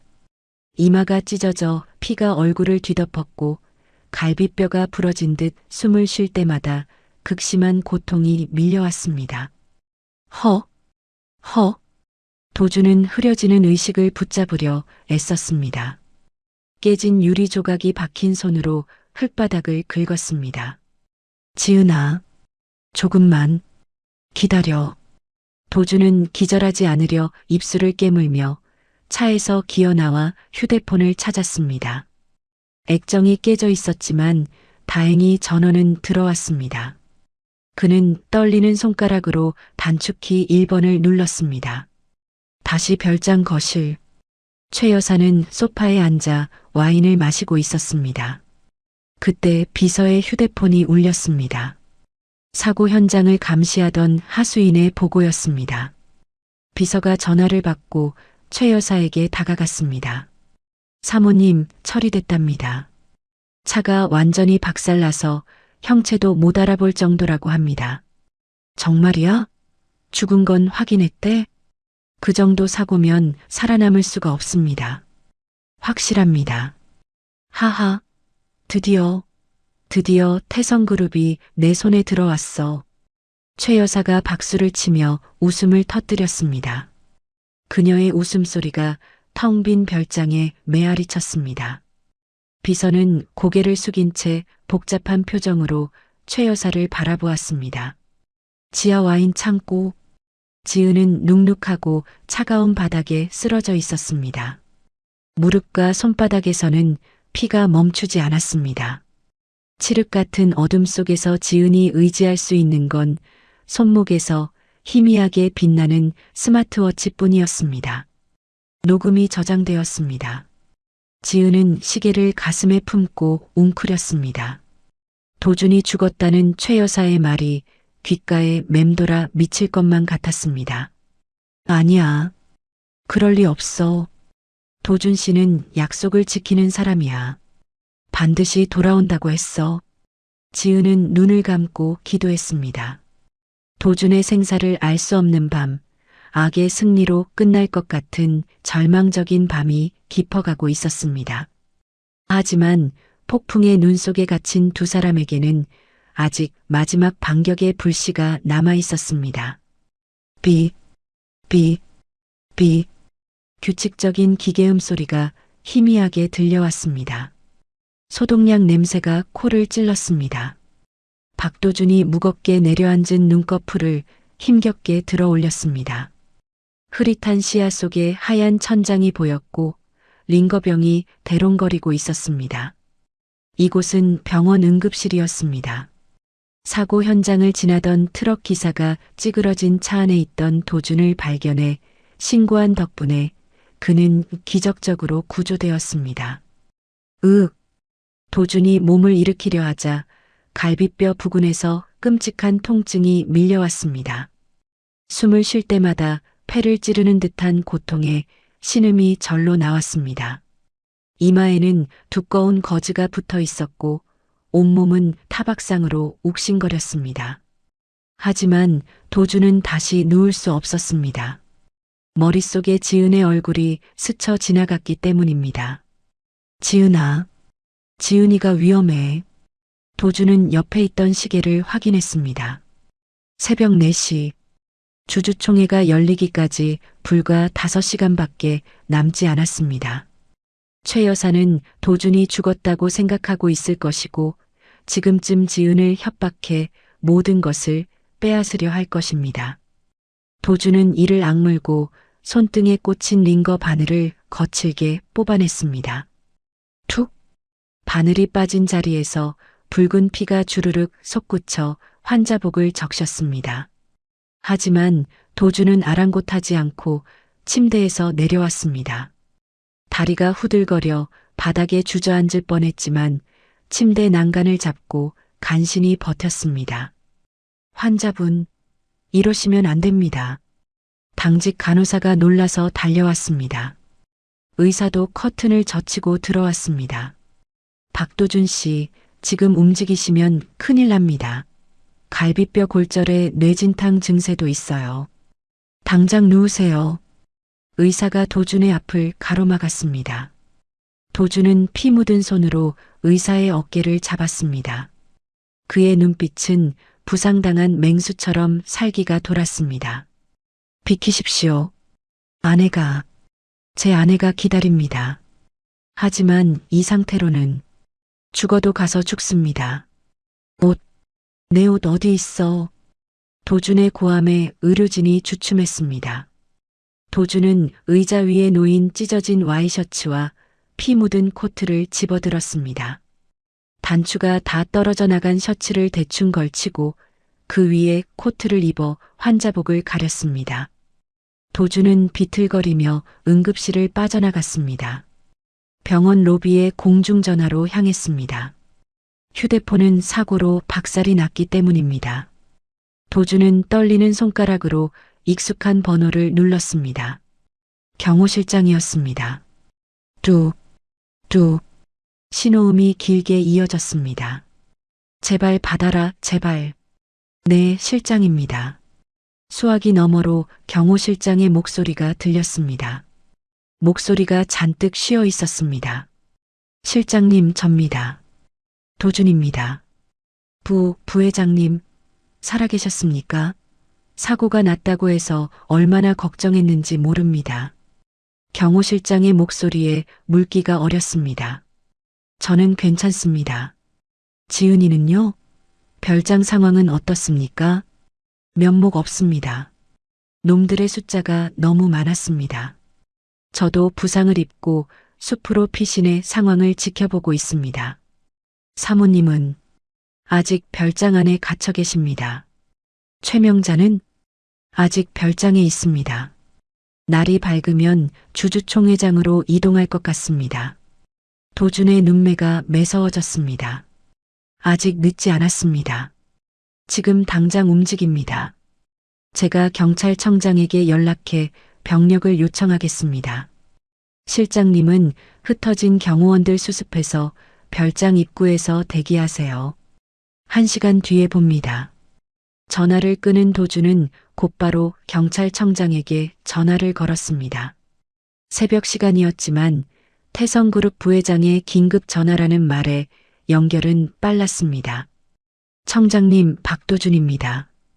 긴 말하지 않겠습니다. 제 아내가 납치되었습니다. 그리고 저를 살해하려는 시도가 있었습니다.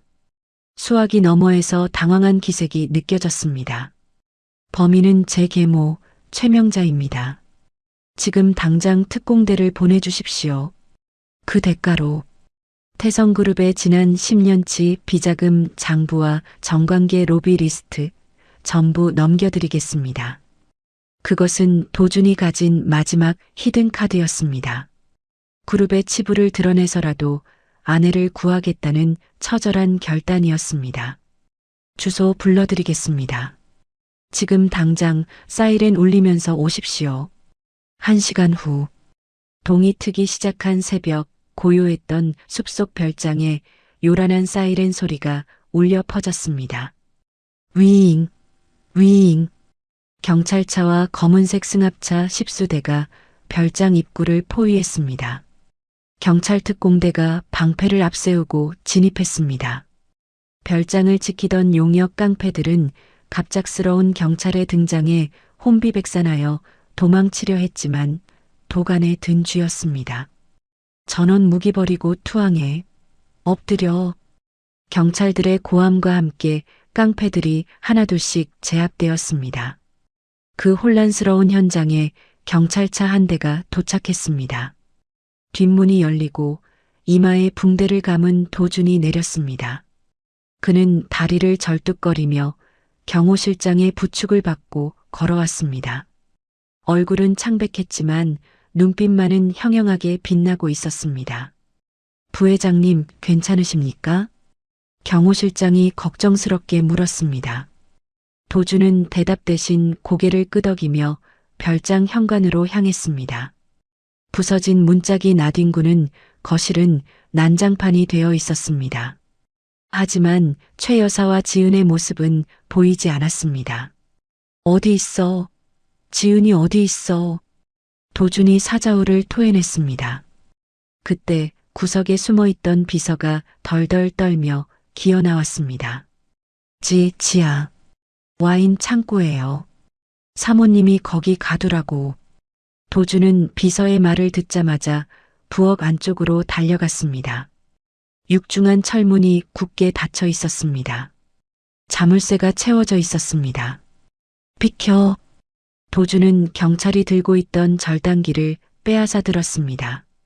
부러진 갈비뼈가 비명을 질렀지만 도주는 온 힘을 다해 자물쇠를 내리쳤습니다. 쇳길이 부딪히는 불꽃이 튀었습니다. 도준의 손바닥이 찢어져 피가 흘렀지만 그는 멈추지 않았습니다. 열려라. 제발 열려라. 캉. 마침내 자물쇠가 끊어지고 철문이 덜컹거렸습니다. 도준이 문을 활짝 열어젖혔습니다. 어둠과 함께 퀴퀴한 곰팡이 냄새가 훅 끼쳐왔습니다. 도준은 절뚝거리며 계단을 내려갔습니다. 지은아, 한지은. 컴컴한 구석, 쭈그리고 앉아있는 작은 그림자가 보였습니다. 지은이었습니다. 그녀는 무릎에 얼굴을 묻고 떨고 있다가 빛과 함께 들려오는 익숙한 목소리에 고개를 들었습니다. 역광을 받아 서 있는 남자의 실루엣. 꿈에서도 그리던 그 모습이었습니다. 도준 씨? 지은의 목소리가 갈라져 나왔습니다. 도준이 와락 달려가 지은을 끌어안았습니다. 지은아, 나야, 도준이야. 내가 왔어. 늦어서 미안해. 정말 미안해. 도준의 뜨거운 눈물이 지은의 목덜미를 적셨습니다. 지은은 도준의 몸을 더듬었습니다. 피 냄새와 약 냄새가 섞여났습니다. 하지만 따뜻했습니다. 살아있는 온기였습니다. 살아있었어. 살아있었군요. 흑. 지은이 도준의 옷자락을 꽉 쥐고 울음을 터뜨렸습니다. 죽은 줄만 알았던 남편이 돌아왔습니다. 지옥 같았던 공포가 순식간에 녹아내렸습니다. 도준은 지은을 안고 밖으로 나왔습니다. 거실은 이미 경찰들에 의해 정리되어 있었습니다. 최 여사는 경찰이 들이닥치기 직전 뒷문으로 빠져나가 미리 대기하던 차를 타고 도주한 뒤였습니다. 경호 실장이 도망치려던 비서의 뒷덜미를 잡고 끌고 왔습니다. 이놈이 도망치려다 잡혔습니다. 어떻게 할까요? 비서는 도준을 보자마자 바닥에 납작 엎드렸습니다. 부회장님, 살려주십시오. 전 시키는 대로 했을 뿐입니다. 도준이 비서를 차갑게 내려다보았습니다. 시키는 대로? 내 아내를 가두고 내 차 브레이크를 끄는 게 시키는 대로 한 겁니까? 그건 최 여사가, 저 증거 있습니다. 최 여사가 지시한 내용 다 적어놓은 수첩 있습니다. 제가 증언하겠습니다. 비서가 품에서 검은 수첩을 꺼내 흔들었습니다. 지난밤 최 여사에게 버림받으며 느꼈던 치욕과 배신감이 그를 완전히 돌아서게 만든 것입니다.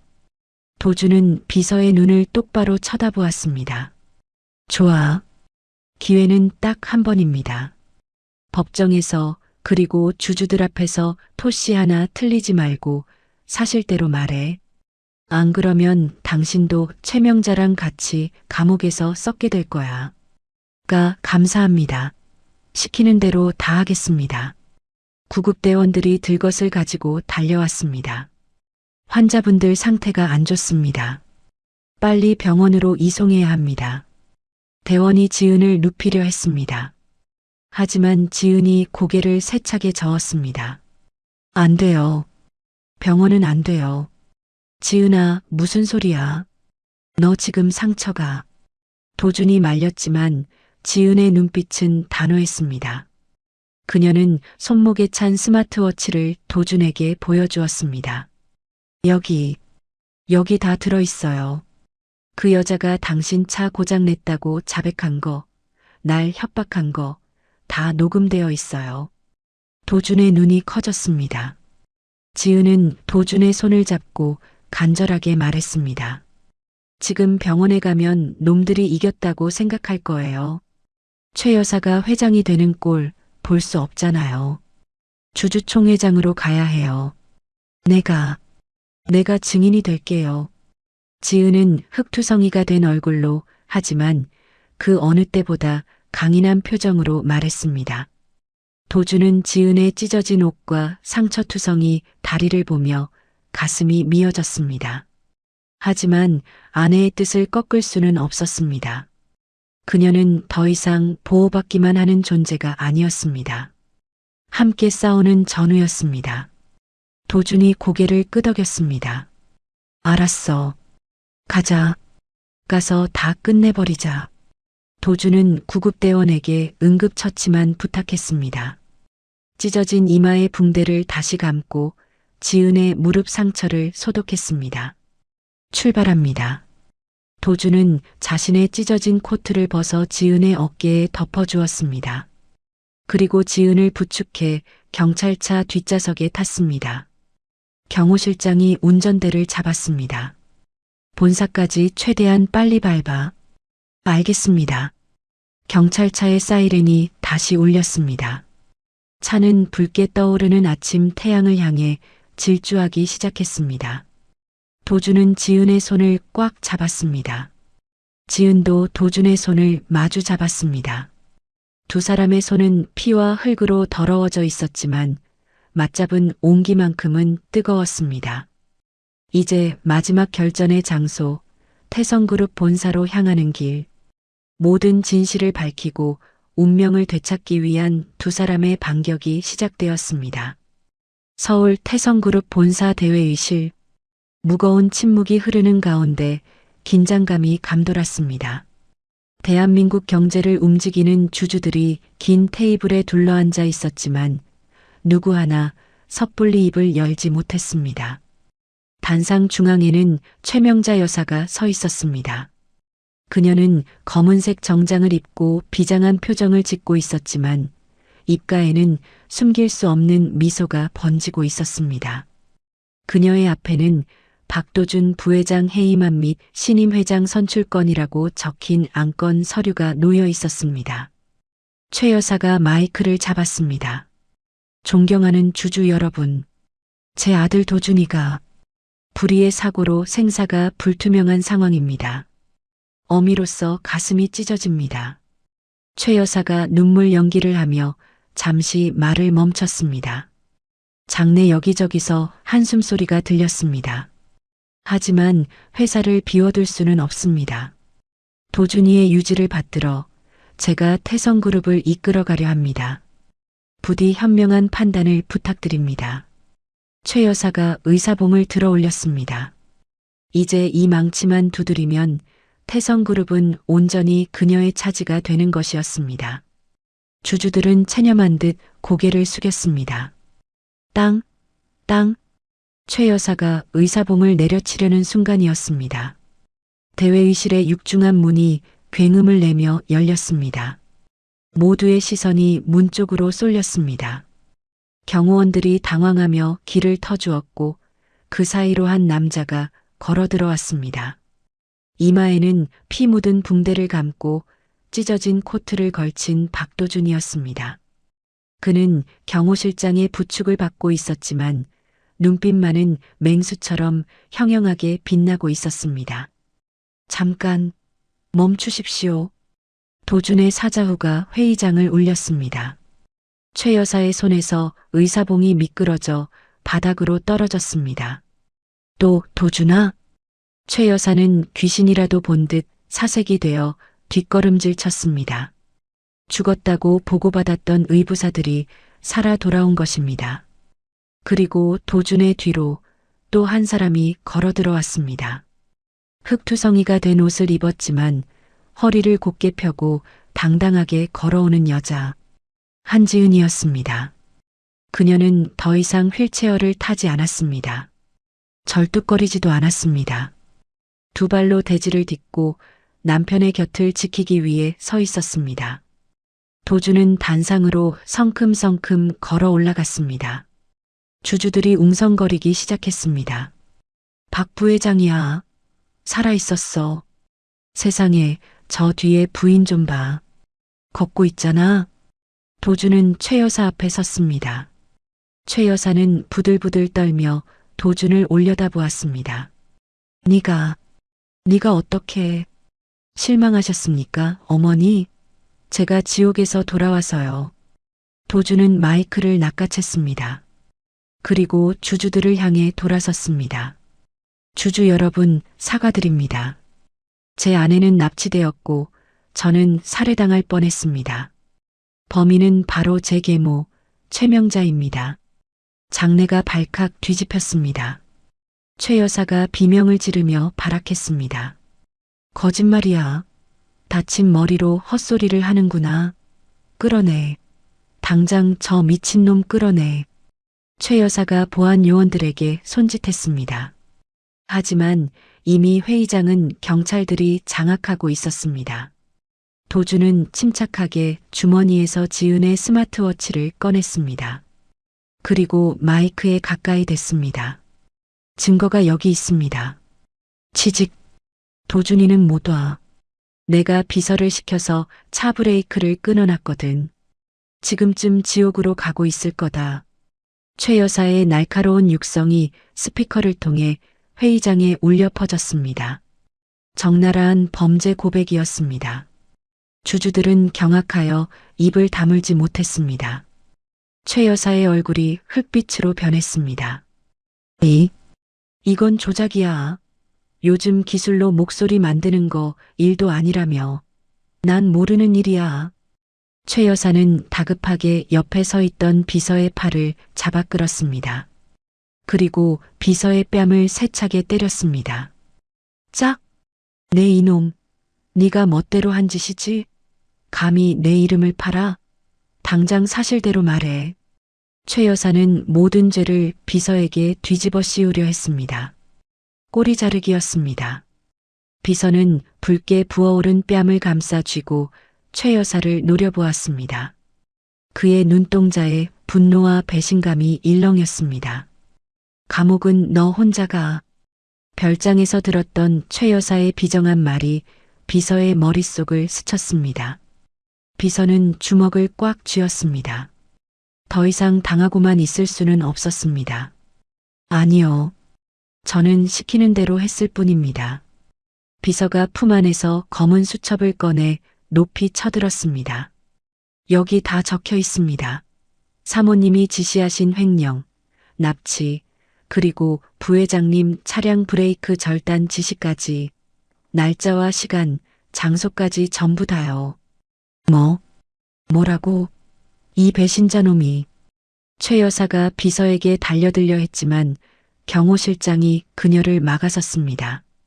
비서는 수첩을 펼쳐 주주들에게 보여주었습니다. 빼도 박도 못할 확실한 물증이었습니다. 최 여사는 다리에 힘이 풀려 바닥에 주저앉았습니다. 하지만 도주는 여기서 멈추지 않았습니다. 그는 대형 스크린을 가리켰습니다. 그리고 여기 또 하나의 진실이 있습니다. 화면에 두 장의 사진이 떴습니다. 하나는 20년 전 화재 사고 당시 구조된 소녀의 다리 화상 진료 기록이었고, 다른 하나는 현재 지은의 다리에 남은 선명한 화상 흉터 사진이었습니다. 20년 전 불타는 공장에서 저를 구하고 사라졌던 생명의 은인이 있었습니다. 그 소녀는 저를 살리려다 다리에 씻을 수 없는 상처를 입었습니다. 그리고 그 소녀가 바로 도준이 지은의 손을 잡고 높이 들어 올렸습니다. 제 아내 한지은입니다. 도준은 자신의 셔츠 소매를 걷어 올렸습니다. 그의 팔뚝에도 화상 흉터가 남아 있었습니다. 지은의 흉터와 퍼즐 조각처럼 맞물리는 상처였습니다. 이 두 상처가 증명합니다. 우리는 운명이라는 것을요. 제 아내는 20년 전에도 저를 살렸고 오늘도 저를 살렸습니다. 장애인이라고 돈 때문에 팔려왔다고 손가락질 받던 이 여자가 태성그룹의 진짜 주인인 저를 2번이나 구해낸 것입니다. 도준의 목소리가 떨렸습니다. 진심이 담긴 호소에 주주들의 눈시울이 붉어졌습니다. 침묵이 흐르던 회의장에 누군가 박수를 치기 시작했습니다. 1명, 2명, 박수 소리는 삽시간에 천둥 같은 함성으로 변했습니다. 그것은 기적처럼 살아 돌아온 부부와 그들의 숭고한 사랑에 보내는 찬사였습니다. 그때 대기하던 경찰들이 단상으로 올라왔습니다. 최명자 씨, 당신을 특수 중범죄 교사 및 납치 감금, 횡령 혐의로 긴급 체포합니다. 경찰이 최 여사의 손목에 수갑을 채웠습니다. 이거 내가 누군지 알아? 나 태성그룹 회장 될 사람이야. 이거 안 풀어. 최 여사는 머리를 풀어 헤치고 악을 쓰며 발버둥 쳤습니다. 하지만 경찰들은 그녀를 강제로 끌고 나갔습니다. 천하를 호령하려 했던 악녀의 비참한 최후였습니다.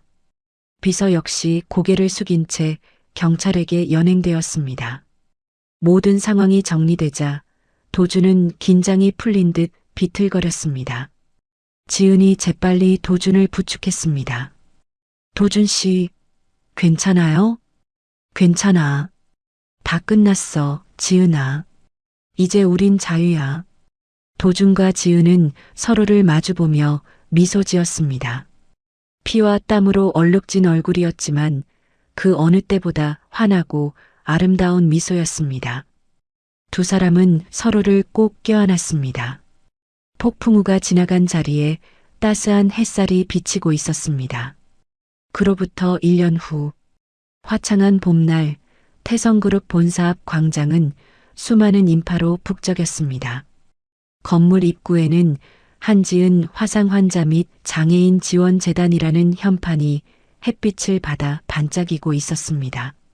레드카펫 위로 우아한 베이지색 정장을 입은 여인이 걸어왔습니다. 한지은이었습니다. 그녀는 더 이상 주눅든 모습이 아니었습니다. 당당한 걸음걸이, 자신감 넘치는 표정, 그리고 주변 사람들에게 건네는 따뜻한 미소까지. 그녀는 태성그룹의 존경받는 안주인이자 재단 이사장으로 완벽하게 다시 태어나 있었습니다. 그 옆에는 박도준 회장이 지은의 팔짱을 끼고 걷고 있었습니다. 그의 표정은 여유로웠고 아내를 바라보는 눈빛에는 꿀이 떨어질 듯 했습니다. 이사장님, 오늘따라 더 아름다우십니다. 회장님도 오늘 아주 멋지신데요? 두 사람은 서로 농담을 주고받으며 행복하게 웃었습니다. 현판식이 끝나고 두 사람은 인파를 피해 조용한 곳으로 자리를 옮겼습니다.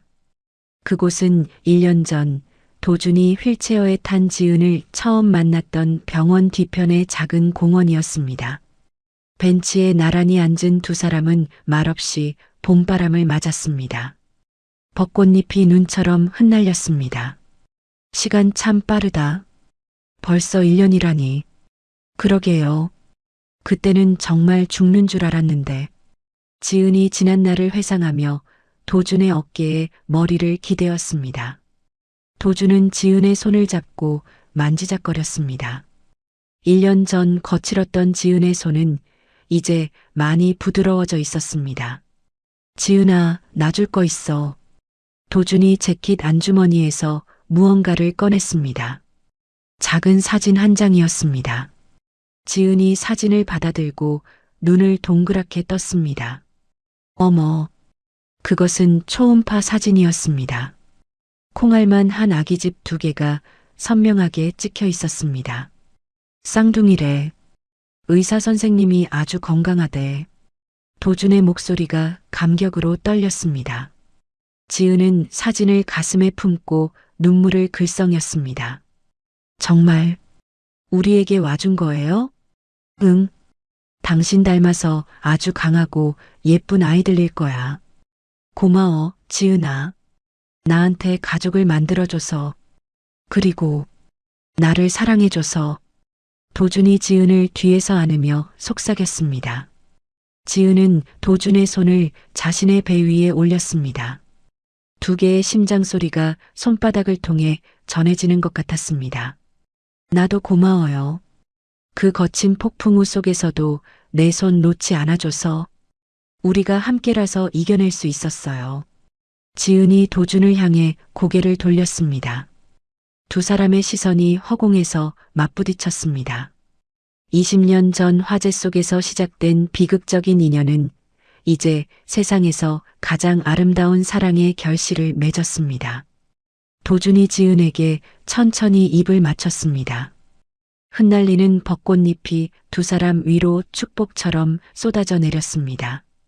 멀리서 아이들의 웃음소리가 들려왔습니다. 도준과 지은은 서로를 마주보며 환하게 웃었습니다. 그들의 다리에 남은 화상 흉터는 더 이상 아픔의 증거가 아니었습니다. 그것은 죽음조차 갈라놓지 못한 운명의 징표이자 영원히 지워지지 않을 사랑의 훈장이었습니다. 해피엔딩. 그것은 긴 고통을 견뎌낸 두 사람에게 주어진 가장 완벽한 선물이었습니다. 탐욕의 눈먼 계모의 모진 횡포 속에서도 서로를 향한 믿음을 잃지 않았던 두 사람. 20년의 세월을 뛰어넘은 도준 씨와 지은 씨의 운명적인 사랑이 참으로 긴 여운을 남깁니다. 인과응보, 죄는 반드시 벌을 받고 착한 마음은 결국 복을 부른다는 사실을 다시 한번 확인한 시간이었습니다. 추운 겨울, 여러분의 가정에도 이 부부의 사랑처럼 따뜻하고 기적 같은 행복이 찾아오길 진심으로 기원합니다. 이야기를 끝까지 들어주신 분이 계시다면 잘 들었다고 댓글 하나만 남겨주세요. 감사합니다.